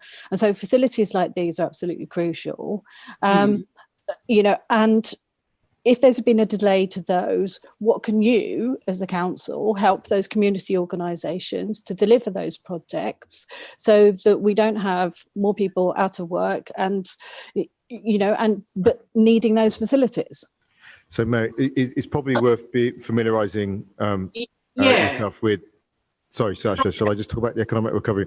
So it's probably worth familiarising yourself with some of the work we've been doing with the, one is with the City Office, and certainly with the Economy Board and the Economic Survival and Recovery Plan that's taking place at the moment, which has been about us becoming very proactive, both in doing all we can to ensure the survival of businesses and employers within Bristol, and with particular pieces of work going on some of those sectors like the hospitality, nighttime economy that Nicola's been working on as well, that are being hit particularly hard, but also how we come out the other side and begin to actually move beyond just survival to recovery, and then flourishing again. And that work is looking at a whole range of things, the support we can get from national government. So we've obviously put out about nearly £80 million in grants to our businesses. It's about how we can raise our profile as a focus for inward investment. The launching the Western Gateway has been keen to that. 4.4 million people mentioned in the budget, mentioned in the Queen's speech again. And I was talking about this on a call on Monday. So all sorts of work is going on in and around Bristol at the moment to to protect our economy and to ensure jobs. And can I just say, hold on, can I just say, I think your question is a little bit premature, because it's not just those organisations, it's the whole of the voluntary and community sector. So we're actually working with the VCSE on their own recovery plan at the moment, and that piece of work is being led by Vosca. And I would expect that these organisations and all VCSE organisations across all of the wards in the city will be kind of engaged in that, and we will be looking in totality at how we can support them through recovery, and not just the local authority, because the local authority alone cannot support the whole of the voluntary and community sector, but we will do what we can, working with key infrastructure organisations across the city to help them through this crisis, as we will businesses, culture industry, etc. So I think possibly we're talking at cross purposes. I was really only after sort of, what's an expected delivery date of those facilities. Mary, please. Sorry. Just to clarify. They have the money. Everyone hold on. About flexibility. Mary, it's just your second supplementary, okay? So if you could just make this a nice tight question, that would be incredibly helpful. So yes, I was hoping that there would be some plan. It's I think it's probably better to be premature than it is to be late on delivering any project, and therefore I was wanting some form of plan from you, which you've clarified, I think, Councillor Craig, that you have delegated, you've given the money to the organisations, that it is up to them as to when they will deliver those projects. I just hoped that perhaps the council might be aware of that, and you might have talked to those community groups and well, we still have the manager in place, and we are evaluating those projects, so there is still a little bit of support there as and when required, but they will be able to reach out to the wider infrastructure organisations for support. But they already have the money. They will deliver in their own time. We're not putting any pressure on those organisations if they haven't been able to deliver to the original timescale. Okay, thanks very much. Thank you for your questions, Mary. So from here, I think that was the last question we had. Can I ask any other cabinet members if they wish to comment? Oh, Helen, you wanted to say something on this item? Yeah, just really briefly, because I think this is a really good piece of work, and I think I remember the controversy and how people felt about that land being sold, and then the kind of subsequent promise and now the delivery of that money, and that we know, don't we, that that community of Avonmouth, Lawrence Weston, Shirehampton, that, you know, it's a long way from the city centre. It's not well served by transport, and people in those communities have felt kind of left behind for a very long time. And I just think it's quite powerful that, you know, we've been able to do this piece of work, and you know, the point about what's coming in terms of the economy and job losses and things like that. I mean, it's, you know, this work will ultimately support those communities through what might be a really difficult time that's coming. I don't think there's any way this fund can change the direction of travel, but it can support people and local economy as we go forward. And I think that, you know, the impact of that money will hopefully be felt sort of generationally in those communities. And it's, you know, it's something to celebrate, really. It's a really good piece of work. And I think, you know, everyone who's been involved should, you know, should be really content that we've got to this stage. Yeah, thanks, Helen. I mean, the point you made about communities feeling forgotten across Bristol is one we've been aware of. I mean, many of us who lived in the city have always known that. And certainly when I was living on the Long Cross, it felt like we were on the edge of nowhere, waiting for that number 23 bus to come and take me to visit my nan down on Stapleton Road back in the day. And when we've been really tuned into from Hartcliffe to Hillfields to Lawrence Weston and Avonmouth. So the point is well made. So to be able to bring this today and to be able to give such good news about community resource engagement delivery is fantastic. And thanks for your leadership on this, Asha.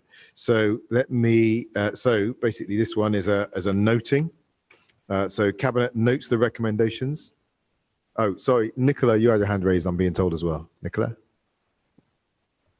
Thanks, Marvin. I just wanted to add to the, to bring a little bit of this to life, just an observation from me really, and the work that I've been doing with those community groups in Lawrence Weston, and actually how professional, not that they, I'd have doubted that, but how professional they were when it came to doing the local plan review.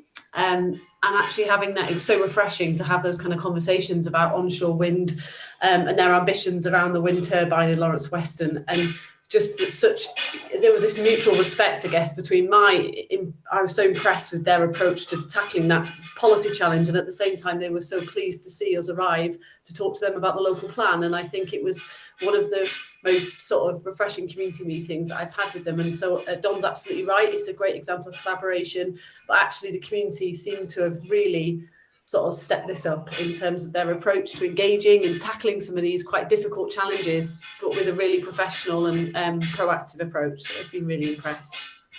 Thanks, Nicola. Now, is that a pots and pans percussion band you have going on in the background? 100%, with the children? 100%, that's what's going on. I'm very sorry, everybody.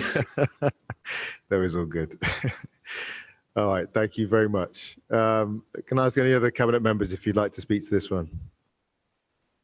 Okay, great. Okay, thank you. So,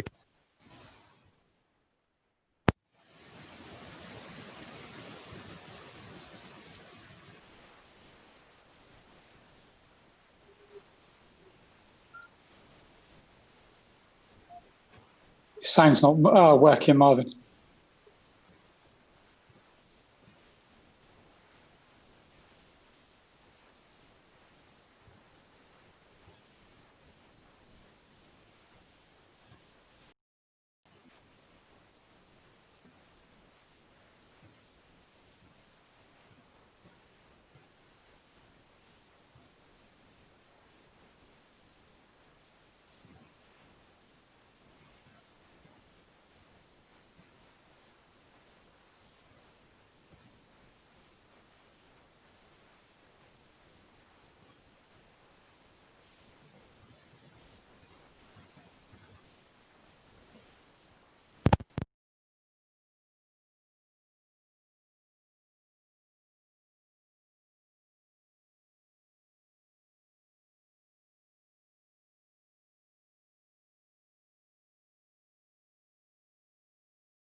Tim, can you hear me?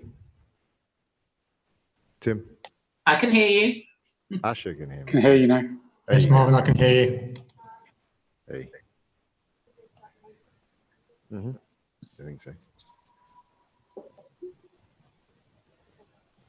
Okay, so we had a little bit of a technical hitch there. That's digital democracy in action as we get on top of this. But I think I just left off at the end of that agenda item 19, saying that thanking everyone for their comments and saying Cabinet notes the recommendations are set out in the report and which will now be displayed on the screens. We didn't manage to get it displayed on the screen. And we're trying again. There we go. All good. So now it has been displayed and it has been noted. We can move on to agenda item 20, which is a City Leap update. And I'm going to ask Councillor Kai Dutt to introduce this report. Kai? Thanks for that, Marvin. Yeah, technology. Right. Yeah, this is a note to Cabinet just to give an update on the latest with the City Leap Energy Partnership procurement and where we are. Just go through a little bit of the history of the City Leap process to the Cabinet report in April 2019 signed off the procurement process. We started the procurement in September last year with a bidders day at City Hall where over 70 organisations turned up, and we then whittled that down to a final list of 8 bidders to come in and join the city in a joint venture partnership to decarbonise the energy system of Bristol. Obviously, over the recent months, we've been in discussion with the 8 bidders about how they see things, and it's because it's quite a groundbreaking procurement process and partnership.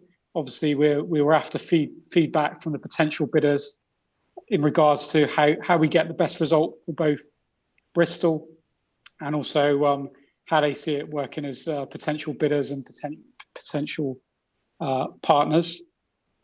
It's due to that feedback that we've received during that process that we've decided to cancel the existing procurement process. And this was based on the fact that due to the feedback, there's a number of changes that we wanted to make to the procurement process.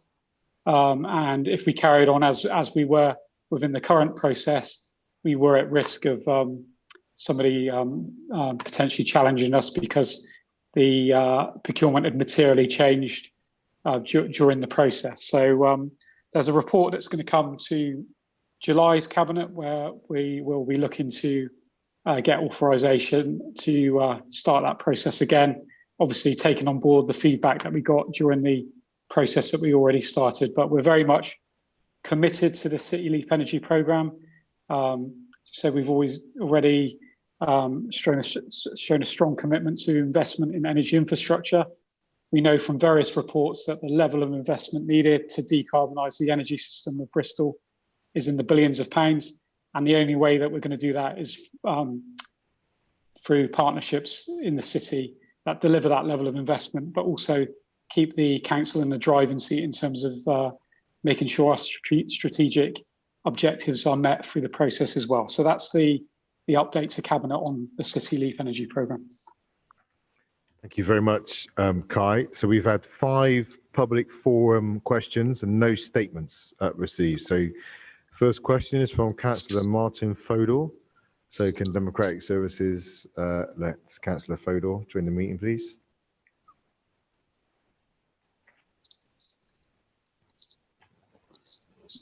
He's in. Are you there, Councillor Fodor? I can see you peeping over the bottom of your screen. Thank you. There you go. So that's a more complimentary angle for you. Okay. All right. Welcome. There we go. Complimentary enough. Thank you. Yeah, it's a shame about the technical hitch earlier. I'm glad it's back online.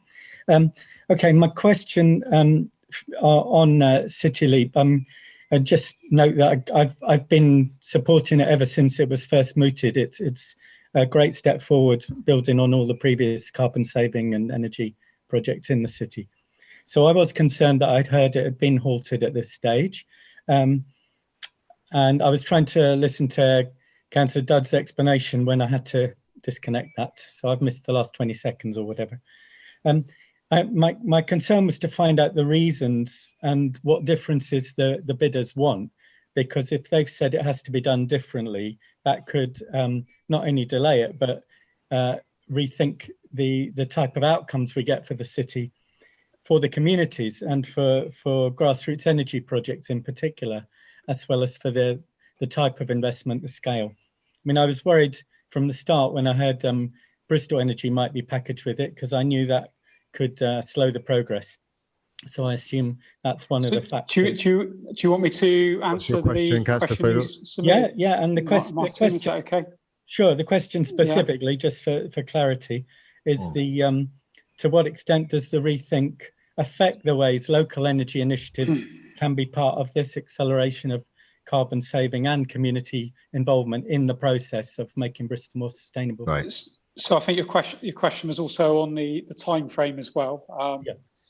As I mentioned in sort of moving the notes, that a decision will come to Cabinet in July. Obviously, we don't want to prejudge any decision, but obviously with a view to launching a procurement process as soon as possible. And we expect that will have a minimal impact on the timeline that we were working to previously. And the bids will obviously be evaluated against the existing strategic objectives that have previously been agreed, gone to OSM and Growth and Regen that you're probably aware of. So we're not changing our strategic objectives at all. So I don't know if you've got any supplementary question on that, Martin. Yeah, sure. Thanks for that clarification. I'm glad the timescale won't be jeopardised substantially. In terms of as a new, because you said it had been stopped, so there's a new process that will come and be explained in July. If the new process has the same objectives, will it also aim to secure the same outcomes in terms of the mix of projects? Because one major strategic partner could affect the type of local value added that we get from this. Yeah, I mean, that hasn't changed. You know, we're very clear about what the strategic partnership is about. It's about all the infrastructure investments that we've previously mentioned: heat networks, wind, solar, insulation, smart energy technology, all the things that we've talked about previously. That's not changed. That's still part of the strategic objective. And obviously, community engagement's part of that as well. And we've been very clear on that, because the sort of level of intervention that's required to decarbonise the energy system, the only way you can do it is by involving the community, engaging with the community. So it's definitely a must for us. Okay, thanks very much. I hope by engaging you mean collaborating, of course. Sorry, Martin, what was that? I hope by engaging you mean collaborating, but thanks for explaining all of that. Of course. Well, all right. Well, thank you very much. Okay, so can we remove Councillor Fodor from the meeting, please? Next one is Councillor Claire Hiscott. So can Democratic Services bring Councillor Claire Hiscott into the meeting, please?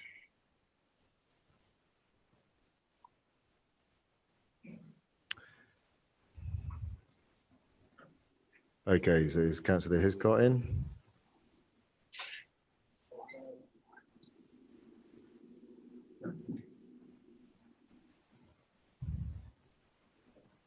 The only way you can do it is by involving the community, engaging with the community. So it's definitely a must for us. Okay, thanks very much. Collaborate. We got a bit of feedback here. Sorry, Martin. I think, Councillor, I think you might have the live stream playing in the background, hence the feedback to the system. Can you turn the live stream off or silence it in the background, please?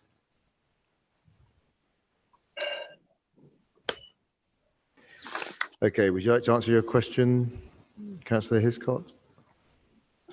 Yes. Well, could I just have answers to those two questions first from Councillor Dudd, because it will be the report seems a little bit vague about what exactly the feedback was from bidders that's prompted the need for such a radical change to the process. And obviously, I've just been out of the system, so I didn't hear the answers to the last question. Okay, yeah, no problem. So bidders provided around 200 pieces of individual feedback across a broad range of topics during the dialogue stage. And obviously, this is confidential to the bidding procurement process, so I can give any details of that. Do you have any supplementary question? Yes, I do. To that one is so. So far, how much has it cost the now halted procurement process? How much has it cost the council in total so far? I don't have that figure to hand, but we can get that question to you in writing great. Afterwards. Thank you. Yeah, thank you. Then the second question, I think it's it speaks for itself. So what safeguards are you putting in when it comes to the funding and the investment on City Leap? Yeah, you're obviously correct to point out that safeguards were absent from the flawed energy company business plan that was agreed by the cabinet member for finance at the time. I believe was your colleague. So we just allow Kai to answer the question, please, Councillor Hiscox. Thank you. Councillor Gollop. However, we've been fiscally responsible over the last 4 years in office, and as you're fully aware, the primary aim of the City Leap energy programme is to leverage investment from the private sector into Bristol. It'll be great if we had a government that were investing in energy infrastructure to the level that's required to meet our carbon reduction ambitions, but we don't. So we have to seek investment from other sources to deliver that. And obviously, that when that partnership is announced and the investment comes in, it will be reported in the normal way through scrutiny, through growth and regen scrutiny. I'm not sure if you're on that yourself. I think you're on one of them at least, aren't you? Awesome. Have you got any supplementary questions to that? Yeah, I don't feel that was a particularly clear answer, but obviously your repeated assertions of being a fiscally responsible administration is still going to leave us as a city around £37 million poorer from Bristol Energy, despite having 4 years in power to change that and to stop that investment. So to be sure that there won't be a similar funding arrangement for City Leap, can you tell me what is the investment ceiling from Bristol City Council on the City Leap project? Well, as I said, the idea of setting up this project is that we don't have to invest lots of money into energy infrastructure. So the idea is that... Can you just let him answer, please? Can you just... It's not a dialogue, it's Q&A, so if you can just let him answer, thank you. So we know roughly that it will cost at least £4.556 billion maybe to decarbonise the energy system of Bristol. There's no way that the City Council has got that money. So the purpose of City Leap Energy Programme is to procure a strategic partner to deliver that high level of financial investment into the city's energy system, because the council hasn't got that money to invest. So that's the whole purpose of the project from the start. So although we have invested £50 million in energy infrastructure over recent years, I expect that there'll be some level of investment into energy infrastructure as we go forward over the next number of years. But that figure hasn't been agreed or bottomed out, or it may end up that due to the procurement process, the amount of money that we need to invest is very little, because the partner that we've procured brings all that to the table. So it's quite an open procurement process. I'd like to think that we'd still invest some money in energy infrastructure to a certain level, but that hasn't been bottom out to this point. Thank you very much, and thanks for Can your I just have a point of you clarification? get 2 supplementaries. No, I'm not. councillors. That's not. It's a point of But clarification. well, it's on the you can organisation of so this. we can't allow the meeting to go into chaos. You have the No, rules just I'm- like you can have the same Mr. rules as Mayor, every other councillor I am has got. asking for a point of clarification on and the which is running essentially of the meeting. we're really not. We're really. I'm not going to. Please, could you exec- mute it? I'm not going to enter into a dialogue. Thank you very much. We are going to go by the rules of cabinet. We are not going to have this descend into a bun fight. It's not dignified. It's not what the city needs. The process is that members of the public, councillors, are allowed to ask questions. They get supplementary questions. And if they want further discussions outside of that, they can talk to cabinet members at any time they wish. They can email, they can phone, and I know all members of cabinet are willing to talk to councillors. So we do need to, manage, our meetings. But it is a challenge that, we must decarbonise our economy. That is not an option. It is an expensive process. Government are not being clear about how much money they're going to be putting forward to support cities in the process of decarbonisation. And we must work for and search out innovative ways of raising the finance we're going to need to be able to decarbonise our economy in the face of the climate emergency, but also build our city in a way that respects the fact that we're also in an ecological emergency, so it does not destroy the planet. We have to solve that conundrum, and that is what you're doing, Councillor Dudd, and I really appreciate what you've done there. So let's go on to our next question now from Councillor John Galandris. So can Democratic Services let Councillor Galandris join the meeting, please?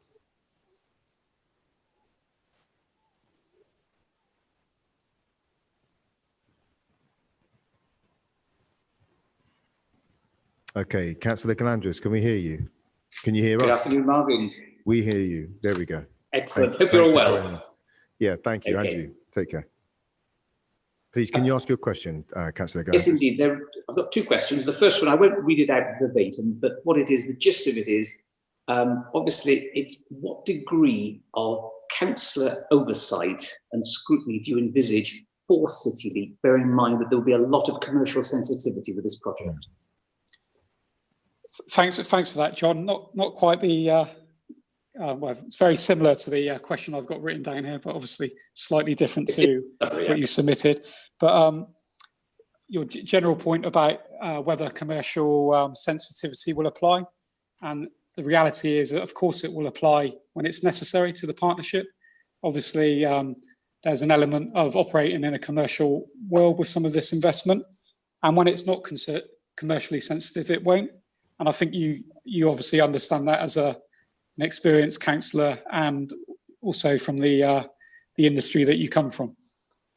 And it's a dilemma that councils often face when they enter into commercial activities like this. Okay. The supplementary I've got, Kai, is this. In the past, councillors have been briefed on commercially sensitive matters, provided that they had signed, and I stress signed, not just simply said, signed up to a confidentiality agreement. Is that something that you might consider for this project? Yeah, I think it is through the obviously you're right to point out that processes exist where that information can be shared with councillors. Obviously, we don't have a final position on how the City Leap Energy Partnership the joint venture partnership will be governed. That's obviously down to the procurement process that potentially will be taken. Obviously, I don't want to prejudge any decisions from next month, but obviously how we structure the governance of that is also potentially a matter for negotiation with one of the potential bidders. So I couldn't give you a firm answer on how any partnership would be structured, but obviously those oversights and protections for citizens in Bristol obviously have to exist. What format they take, I don't know, but obviously the procurement process itself is will obviously be open to OSM or growth and regen scrutiny to look at. Okay, I think you sort of strayed into my second question, which was about the scrutiny process for partners for City Leap. Yeah, as I said, OSM, Growth and Regen Scrutiny have obviously had the policy in front of them on a number of occasions since it started. Obviously, that will continue. I did give the answer to Martin Foda around the strategic objectives, and obviously OSM were a part of that as that led into the original cabinet decision in April, and it's not our intention to change the strategic objectives. And as I've said, we want to make the procurement process as open and transparent as possible. But given there's a commercial nature to this, and there's a negotiation in terms of the process that will potentially take place, obviously we have to be careful about what we share, both in the interest of the council and obviously the confidence of the negotiations that we have with bidders, because we don't want to lose their trust by jeopardising any negotiations that sort of take place. Thank you for that. Okay. The supplementaries. Oh, can I ask my supplementary? Please, of course, yeah. Please go ahead. Yeah, so just a quick supplementary. Obviously, one of the partners that we envisaged for City Leap was Bristol Energy. Is that likely to figure going forward or not? Well, I think we should leave that to the cabinet report in July. Really, I wouldn't want to speculate at this stage. Okay. Thanks very much indeed. Thank you. Councillor Galandras, I am informed that in many ways, I think NDAs have happened in the past, as you said, but they shouldn't be necessary due to the councillor's code of conduct. I take your point. I think we face the real challenge as well, was that when we're taking care of our commercial interests as an organisation, and by extension the city's commercial interest, the taxpayers' commercial interest, the reality is that there sometimes are leaks. So we do just have to manage ourselves carefully with all the best will and the trust in the world that we would hope we could have. All right, but thanks for your questions, your supplementaries today. Thanks very much. Okay. Oh, sorry, just 1 second. I'm just going to. So, okay. So, so those are our questions today. Any cabinet members would like to comment on this? Asha, do you want to? Yeah, I just wanted to remind everybody that because of the innovation behind the City Leap programme, we've actually, as you know, we won nearly £1 million from the National Trust and National Heritage Lottery Fund and Ministry of Housing to deliver our Bristol Future Parks funding programme. So similar situation really, a huge reduction in our parks budget over the last 10 years. And we have to find a way of reinvesting back in our parks. So we're taking we've kind of adapted the model of the City Leap programme. We've started the process of conversations and discussions across the city. We're going to be developing the new volunteering strategy off the back of that, as well as our updated parks and green spaces and allotment strategy. But a similar approach in that we will be inviting expressions of interest later on in the year and looking at ways in which people in the city, either locally, regionally, nationally, possibly globally, will put forward proposals and ideas to invest more in our parks and green spaces. So, yeah, I just wanted to tell you that. And I also recognise the fact that what we've done in Bristol has actually been quite groundbreaking in relation to City Leap. So, look forward to seeing how that come to fruition. Thank you very much, Asha. Can I offer the floor to any other cabinet members who'd like to comment on this item? Okay. Okay, so thank you for the work you've done on this, Kai. Thanks, Marvin. Yeah, it is something, as we've met with city leaders around the world and companies who are interested in Bristol and campaigners on climate change, sustainable development, and the sustainable development goals is something that they found incredibly exciting and visionary. So thanks for your leadership on this, and please extend my thanks to the team that have worked on this as well. So Cabinet notes the recommendations as set out in the report, and which are being displayed on the screen. Okay, so next up is agenda item 17, which is Bristol Energy. But before excluding the press and the public, we will consider the public forum statements received. So there are 13 public forum questions and 5 statements received. So the first is from Samuel Williams. So can Democratic Services let Samuel join the meeting, please?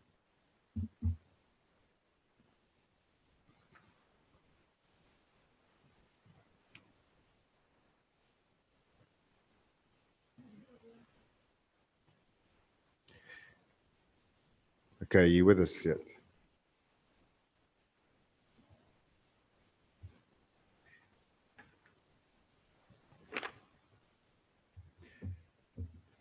Okay.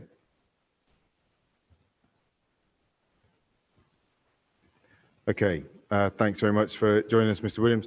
You have 1 minute for your statement. Would you like to start your statement now, please? Thank you. I'll give you a 10-second warning because we've got quite a few to get through, okay? Very well. Thank you very much.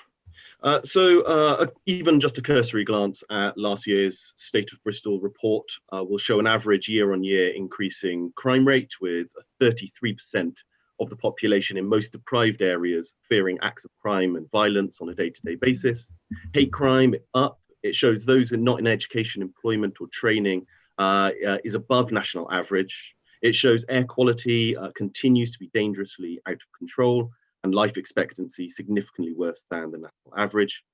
Pupils in receipt of special education needs support or having an educational health and care plan is above the national average, and yet provision has failed them. In some quarters of 2019, that 20-week deadline for the production of support plans failed to be met in 98% of cases. Our city housing crisis, just 10 seconds, Samuel, with a lack of leadership, and yet despite any noble aims around Bristol Energy, millions of taxpayers' money that could have been directed towards these pressing issues, seems to be thrown away. Thanks very much. I therefore urge you, Marvin, to act now in arranging the sale of Bristol Energy without delay and without further losses. Gone quite a ways over, Samuel. So thanks very much for your contribution. Now is the time for that leadership. Okay. So the next, thank you very much for your contribution. Well presented and received. So Gordon Richardson has submitted a statement as chair of Bristol Disability Equality Forum, but David Redgewell will represent him on this occasion. So can Democratic Services let David Redgewell in, please? Hi, David, you need to unmute your mic. I'm going to be a bit stricter on the minute this time because we've got quite a few comments here, okay? Yeah, David Redgewell from the Bristol Disabilities Equality Forum. Our main views really are about the issue of the social tariffs and making sure that with any company sale or partnership that those are protected, particularly for disabled and low-income people in Bristol and the southwest. For the energy company, we wouldn't want to see it go into the hands of the big six or over, in view of what's happened with Scottish and Southern and the staff being laid off and the customer care service being cut back. I think there is a future for Bristol Energy, but maybe it's with a partner rather than with the City Council. We look forward to finding a way forward that protects the business users, but particularly the customers and the people on low tariffs and low incomes. Thank you. Well, thank you very much, David. Really appreciated the contribution and stepping in there. So the next statement is from Councillor Mark Weston. Can Democratic Services let Councillor Weston into the meeting, please? You need to unmute Mark Weston. There we go. Thank you very much. So Mark, I'm going to be quite strict with a minute here. I'll give you 10 seconds notice, okay? Thank you very much, Mr. Mayor. My statement is before you. There's obviously an unredacted version for the exempt session. Essentially, it boils down to this. This energy company is an absolute mess. And we know from the accounts in March 2016, it had received £6 million worth of funding. and we know that it had spent or lost by that stage 3 million of it. Every pound after that is down to you. And although I find your latest attempts to besmirch other councillors and other administrations, it's simple maths. If we put 37.7 million into it, well, 31.7 has happened on your watch. So I would hate to think you were trying to wriggle out for it.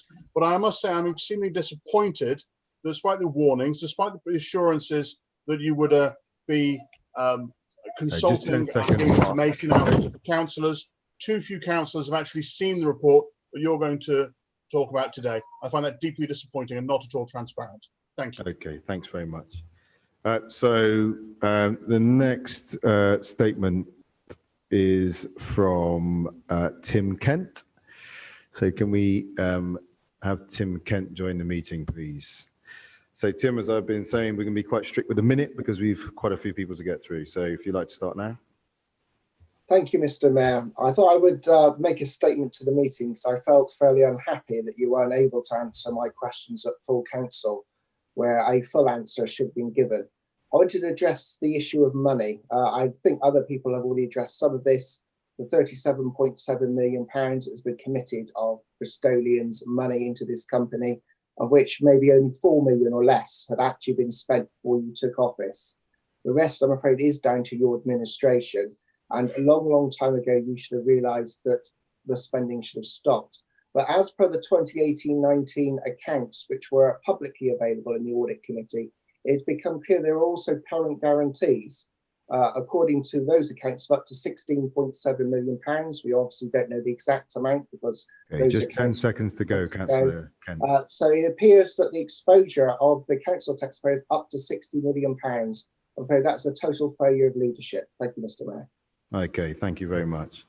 Okay, so the next up is Jerome Thomas. Can we invite Jerome Thomas into the meeting, please?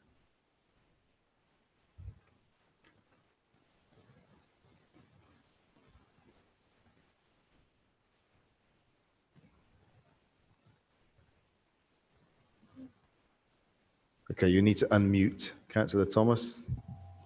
Thank you. There you go. Okay.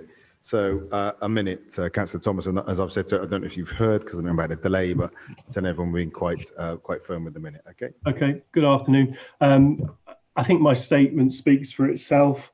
I'm really just looking to get the answer on Bristol Energy's current finances that I was hoping for and expecting at the exempt session of the extraordinary full council meeting last week. Thank you. Okay, thank you very much. So now I think we're going over to the public forum questions. Yeah, okay. Okay, so we already have Mary Page in, I understand. I think I can see her now. Okay, so Mary Page, would you like to ask your question, please?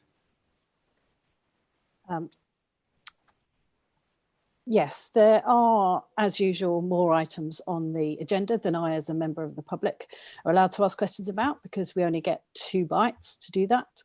Well, I would like to ask, why did the Mayor, you, Marvin, in your previous sort of non-answers to me about Bristol Energy, knowingly refer me and others, councillors, to the exempt session papers on this agenda, item 17, when you know full well that I and members of the media, the public, are not able to view this part of the meeting or even review those papers? Thank you. So the fact of it is that we agreed to hold the meeting following publication of the report. That was important because it protects our commercial interests and by extension, the city's commercial interests. Unfortunately, the extraordinary full council was called by a coalition of the Liberal Democrats and Conservatives before the meeting was published, which obviously limits the ability to talk to that commercially sensitive information. Did you have a supplementary question? I do, and I think members of the public, the press, councillors and me are genuinely baffled at the level of contempt shown by you to us, to refer us to a cabinet report saying that we will find the answers there, when we're not allowed to read that report. So do you think that misleading and misdirection behaviour is more befitting of a good leader or more akin to a small child caught in the act of putting their hand in the cookie jar and then denying that they're taking the cookies? Oh, no, I think I would not go along with that. I think we've been quite clear from the beginning that we are a local authority who find ourselves in ownership of a commercial company operating in the energy market. It is a ferociously competitive market in which small companies are struggling to survive, and it's our responsibility to take care of council taxpayers' money.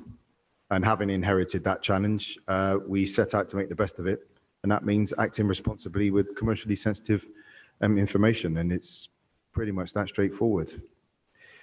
So I come from that background. I was working in an organisation working with the nations and global manufacturers.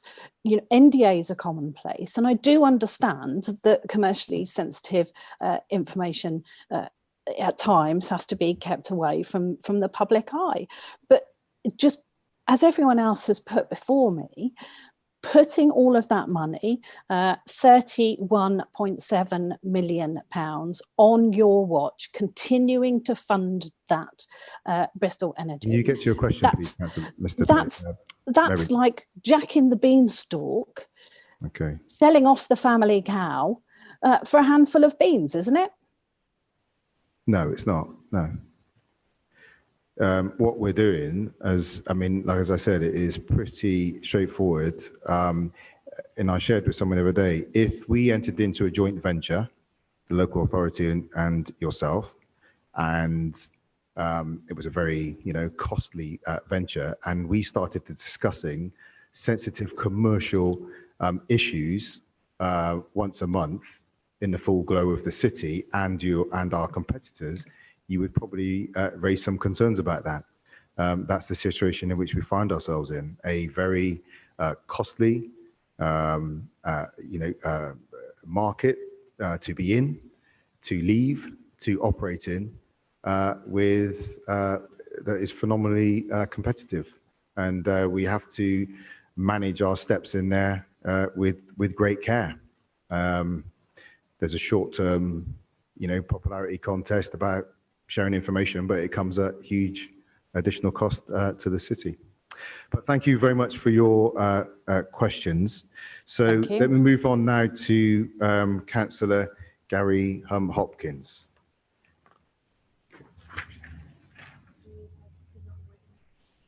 Councillor Hopkins.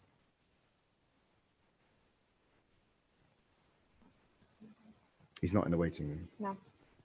Okay. Go to Martin Fodor. Okay, so Councillor Martin Fodor. We're just admitting you now. Well, we're admitting you now, Councillor Fodor. Hopefully you will. Okay.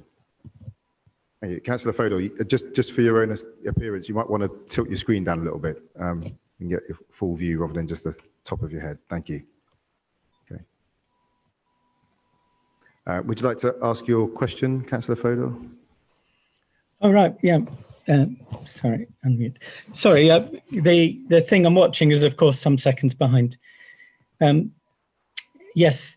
I would like to know how it's envisaged the social and environmental benefits of Bristol Energy will be protected or are intended to be protected in whatever arrangements are made for it. It's obviously got social tariffs that were referred to earlier, local tariffs, support for community energy, local sponsorship, and the commitment to renewable energy. We know what happens to other companies that get taken over. They're usually the ones that are gutted to leave the customers with the parent kind of buyer, for instance. So what arrangements are intended to try and protect these local benefits, which was, after all, the main purpose of Bristol Energy originally? Well, I think that's an observation just worth holding on to, was the original purposes of Bristol Energy. All those meetings are recorded. It's worth just sharing. So you can go back and look at the conversations that were being had and the business plans that were being defended by the cabinet members at this time. I've been looking at some of those today. So yeah, so the extent to which those social outcomes were made priorities of the company. Bristol Energy was never going to be able to solve the full range of challenges, whether we're looking at issues of sustainability, renewables, or the issues of fuel poverty and how that relates to food poverty and the interaction between the two. So it was always within a broader, it should have always been within a broader context.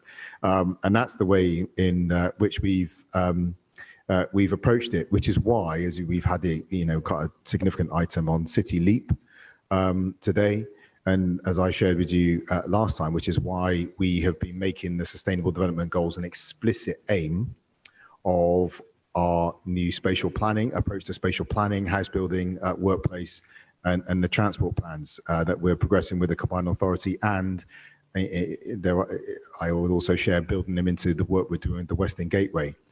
So, to whatever extent we do or do not lose direct control over what goes on in the energy market, and I don't think anyone is in direct control of the energy market, it's just too big and overwhelming, particularly for small players. We are working with our wider city systems to make sure that on those issues of sustainability, in ecology, we are building a city that delivers on those. So we'll safeguard those outcomes that we would have wanted by the other means that we find at our disposal. Yes, right. Okay. Thank. And in terms of a supplementary, well, certainly the social values, social and environmental goals were ones I'm on record in 2015 as arguing for. I didn't see this as some sort of cash cow. I think it was in the cabinet meeting where Helen Holland was present, actually, as I recall. But there is still the issue of what are we hoping to do to protect those elements that do relate to Bristol Energy. I'm totally in favour of all the other spectrum of tools and facilities and strategies and so on. But in terms of Bristol Energy, what will we be doing to try and protect the value it has given to the community in those various ways that I've set out in my question? I'm struggling to quite understand your question, Do Councillor. you want me to pick up on that, Marvin? Yeah, so Martin, as part of the any future process, the impact of I guess there will be a social weighting within any decision we make in the future. So it is factored in; it's not ignored. Can you say how big that weighting will be? Not off the top of my head, I'm afraid, no. Okay, well, I'm reassured that there'll be some.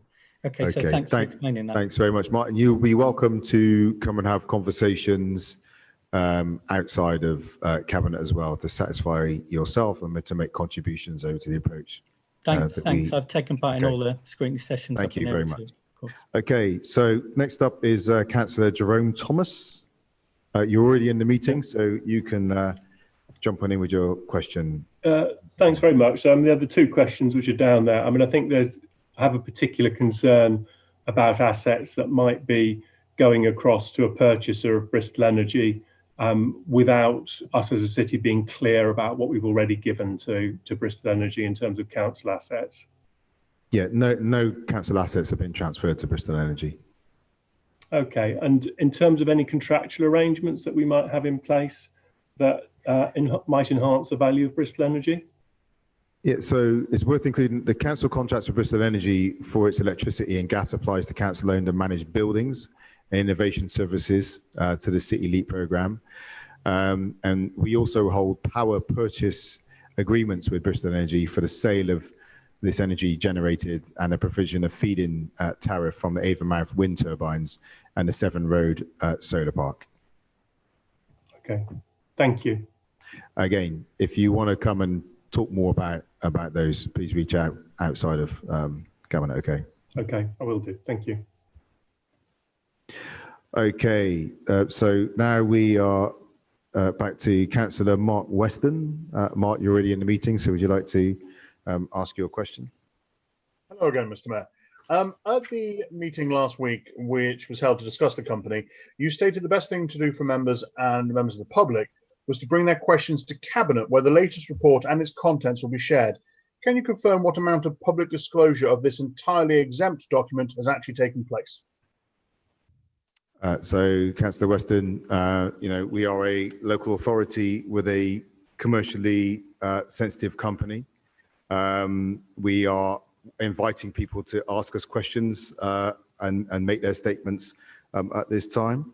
But the wrong side of the decision we have to make about that company is not a place where we can disclose all the information you would like to be able to play with at this time, because we have to look out for the commercial interests of the city, and that's what we're doing.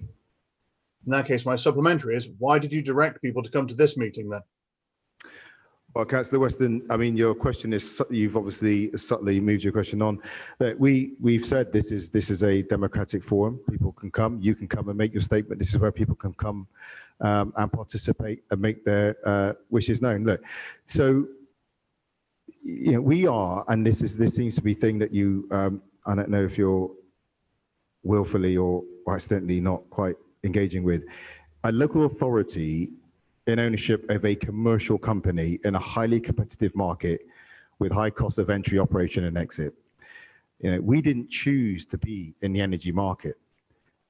We inherited it, and our challenge since inheriting this situation is to make the best of it for Bristol, with millions of pounds already put into that company, with a business plan that said it was going to be incredibly successful. What you obviously making a big stress, about the report, and I somewhat understand that. But what I've always said is I will publish the EY report to councillors when it is commercially responsible to do so, and commercial responsibility with our company on behalf of the Bristol taxpayer is what we have to do. And dare I say, our responsibility is to the taxpayers of Bristol before it is to yourself. So it's patently obviously that it's not responsible to release the full report before a decision. And the timing of your calling of last week's meeting was, dare I say, somewhat irresponsible. And if all the information had been put in the public domain then, would have damaged the company. It's self-evident it would have been damaging to our ability to manage this asset on behalf of the city. So I'm left to conclude either it was an error or it was an engineered timing so that you could then make lots of political noise about not having access to commercially sensitive information. I don't know what other conclusions I can draw from that. For my part, we'll continue to act in the best interest of the taxpayers, and I'll leave you free to engaging the quality of politics that you wish to engage in. As I pointed out at full council, if you're genuinely interested in a company, you can ask questions in the exempt session, although you have the chance to ask your finance lead, Jeff Gollop, who was the financial lead in Cabinet in 2015 and signed off the business plan, about all the predictions and the purpose of the company, and how long he anticipated it would take to get a return and the balance of social value versus commercial enterprise that he declared at the time. I didn't have to share the report with party group leaders and overview and scrutiny management board, but I did. But the timing of the extraordinary full council meeting is not down to me. It's a vote of 5 councillors, the Lord Mayor and the monitoring officer. It was down to yourselves. And unfortunately, the timing, as I said, was one that was just not in the interest of the city. Thank you. In that case, my second question, I will probably return to that in my supplementary. The second question, since you promised in writing to me, which I have circulated now to colleagues, that all members would be briefed on the EY report in advance of last week's meeting and they didn't, would you not regard that as disingenuous? No, I think what I would regard as disingenuous was the scheduling of the meeting. Councillor Weston. What we agreed to was releasing the report following to the meeting and the briefing following the release of the report. You scheduled the meeting before the report was published.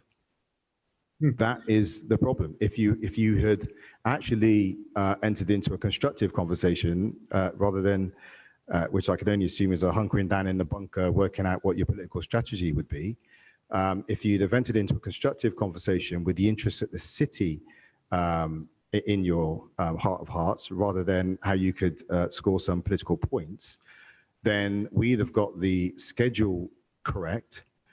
We could have gone through the decision, the implementation, released the report, and then you could have had an extraordinary full council meeting. Because as I said, the timing of the report is down to you.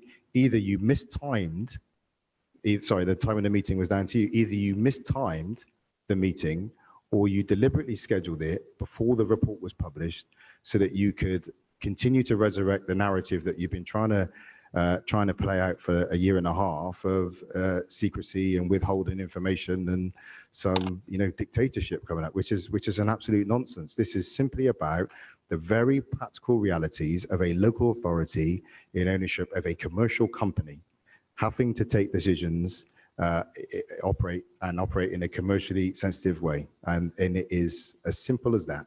All right, my supplementary then, if I may. Would you not regard it then as fortuitous that the report you commissioned from Ernst & Young would have been published after an election where I guess you were hoping, and I'm assuming this for your own political gain, I'll sort of use your language on this, that you might be able to not talk about £31 million you poured into a failing energy company in advance of an election? So our meeting was called because you commissioned a report after an election that didn't happen. No, I wouldn't. What I would say is the decision not to have the extraordinary full council was, again, I mean, and obviously you had timed which I can only, looking at your current behaviour, leads me to certain interpretations. Obviously, that's the only evidence we have to go on. You had scheduled your meeting for right at the end of the latest possible time, so you could, make maximum noise going into the election. You decided not to go ahead with that meeting. That was your decision. We said that we would offer a briefing following the publication of the report. And like as I said, you either jumped too soon or you are trying to engineer a story and a controversy that is not really a story or a controversy now, but that was your decision. So I think it's pretty fair to say, and I've known you, I suppose, for 4 years now, so it's really unfortunate I feel I have to say this, that at best you've been disingenuous and at worst untruthful. You've wasted taxpayers' money, Mr. Mayor.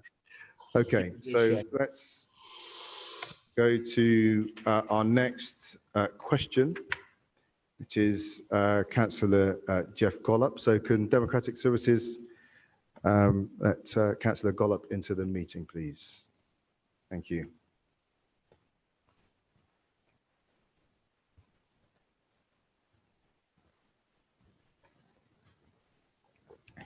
You're going to need to unmute yourself, Councillor Gollop. I think you might have to turn your camera on.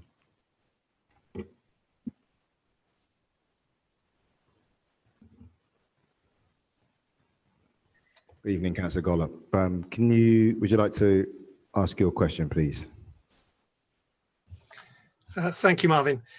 In addition to funding within the Bristol Energy Business Plan, what is known as the capped investment, how much money has been given to the company to support City Leap projects within the Council Energy Service or other innovations?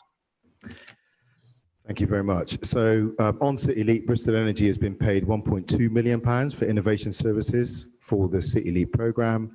On the energy service and a number of energy innovation projects, Bristol Energy has been paid £25,000 for services rendered.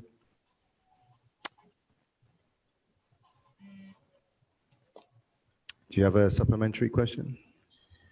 So are you confirming that the 1.2 million innovation monies is the only additional money over and above the 37.7 million that has been provided to Bristol Energy? That's what I'm confirming now. That's the information I have. Okay, my second question. The shareholder agreed to use additional money allocated to the City Leap programme budget to fund the initial EY report. How much, as well as where did the funding come from, did the second EY review cost? So the second report cost the local authority £440,000, and it was funded from within the Bristol Energy agreed funding envelope.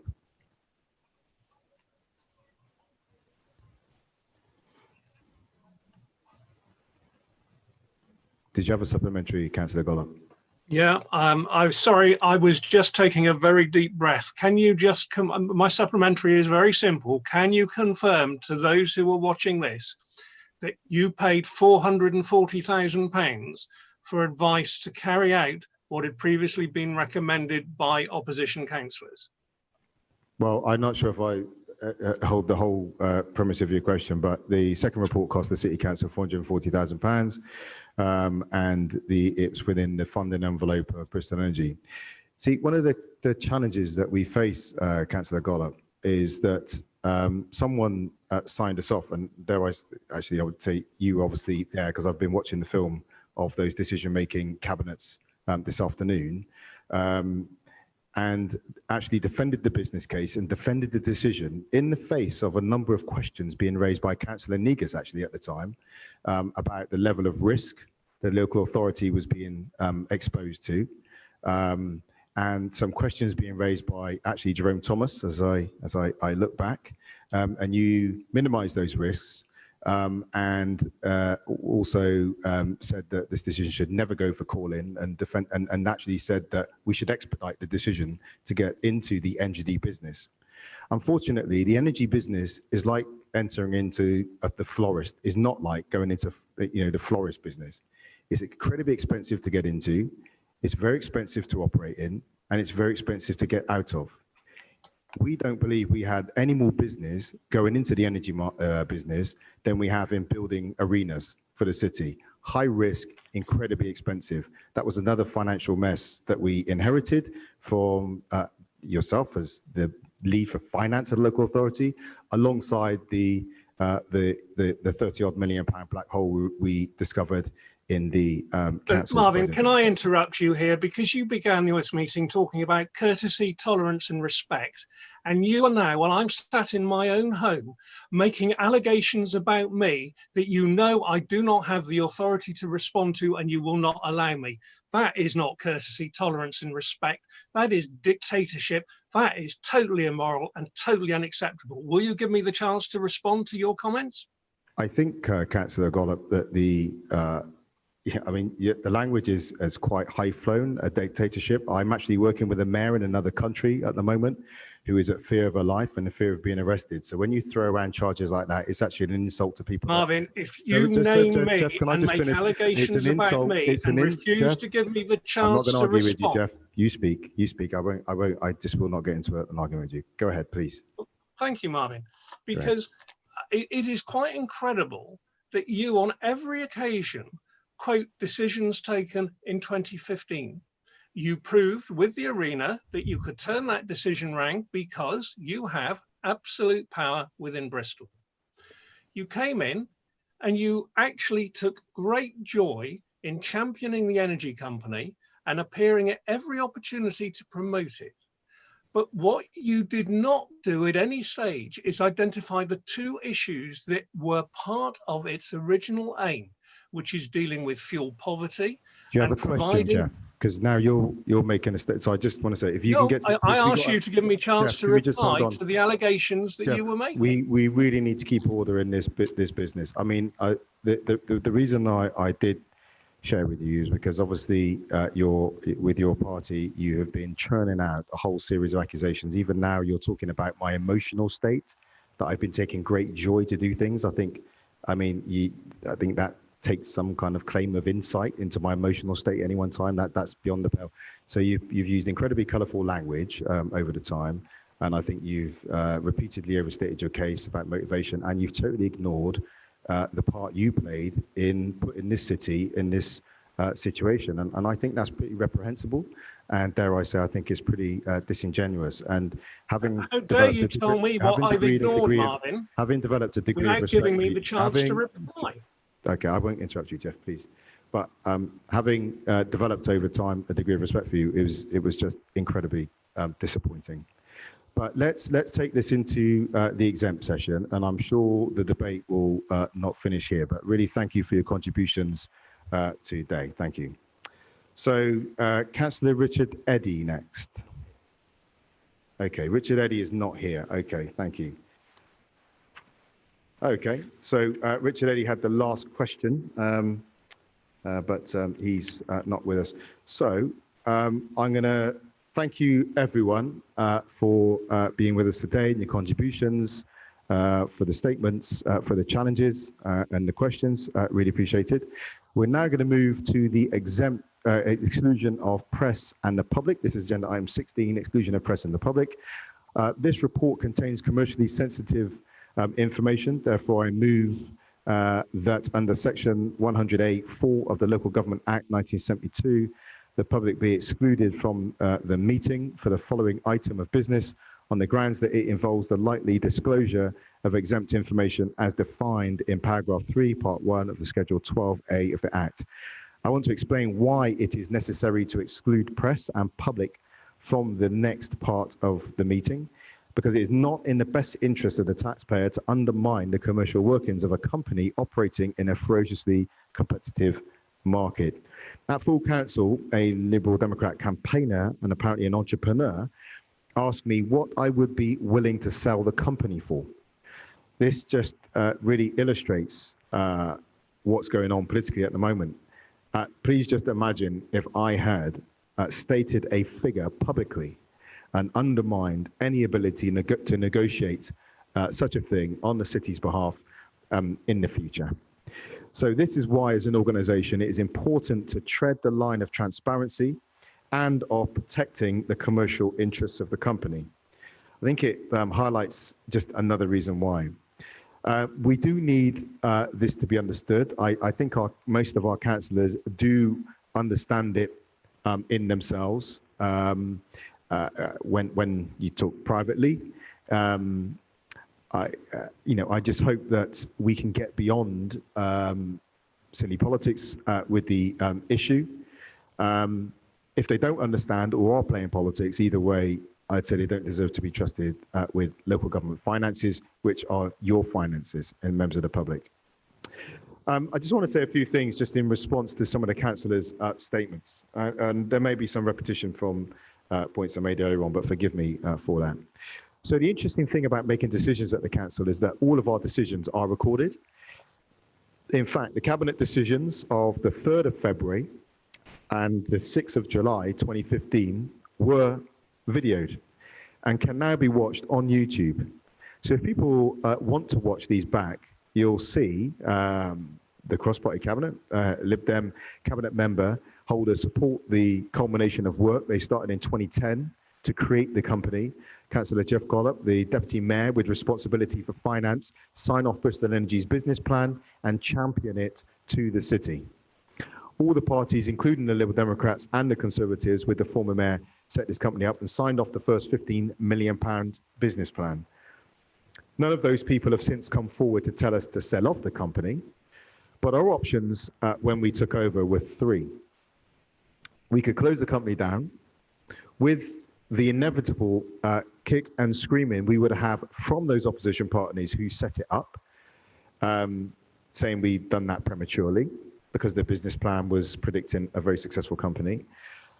We could try to rescue it and make it work well, which is what we did, in the name of getting it to a better position that gives us more choices as a local authority. That can't be done overnight. It takes time. But once again, it comes down to us to act responsibly, use all the information we have and make the right decision for the company and Bristol's taxpayers. So it's in the interest of the company and Bristol citizens that we don't do this publicly today. I truly wish we could, but the commercial interests of the company say we do need to go into exempt session. So this concludes the public part of the meeting today, and I'd like to thank you for attending and watching. The date of the next Cabinet meeting is Tuesday, the 14th of July, 2020 at 4 p.m. This meeting will now close and members will be invited to attend a new appointment. So please, can you do so immediately?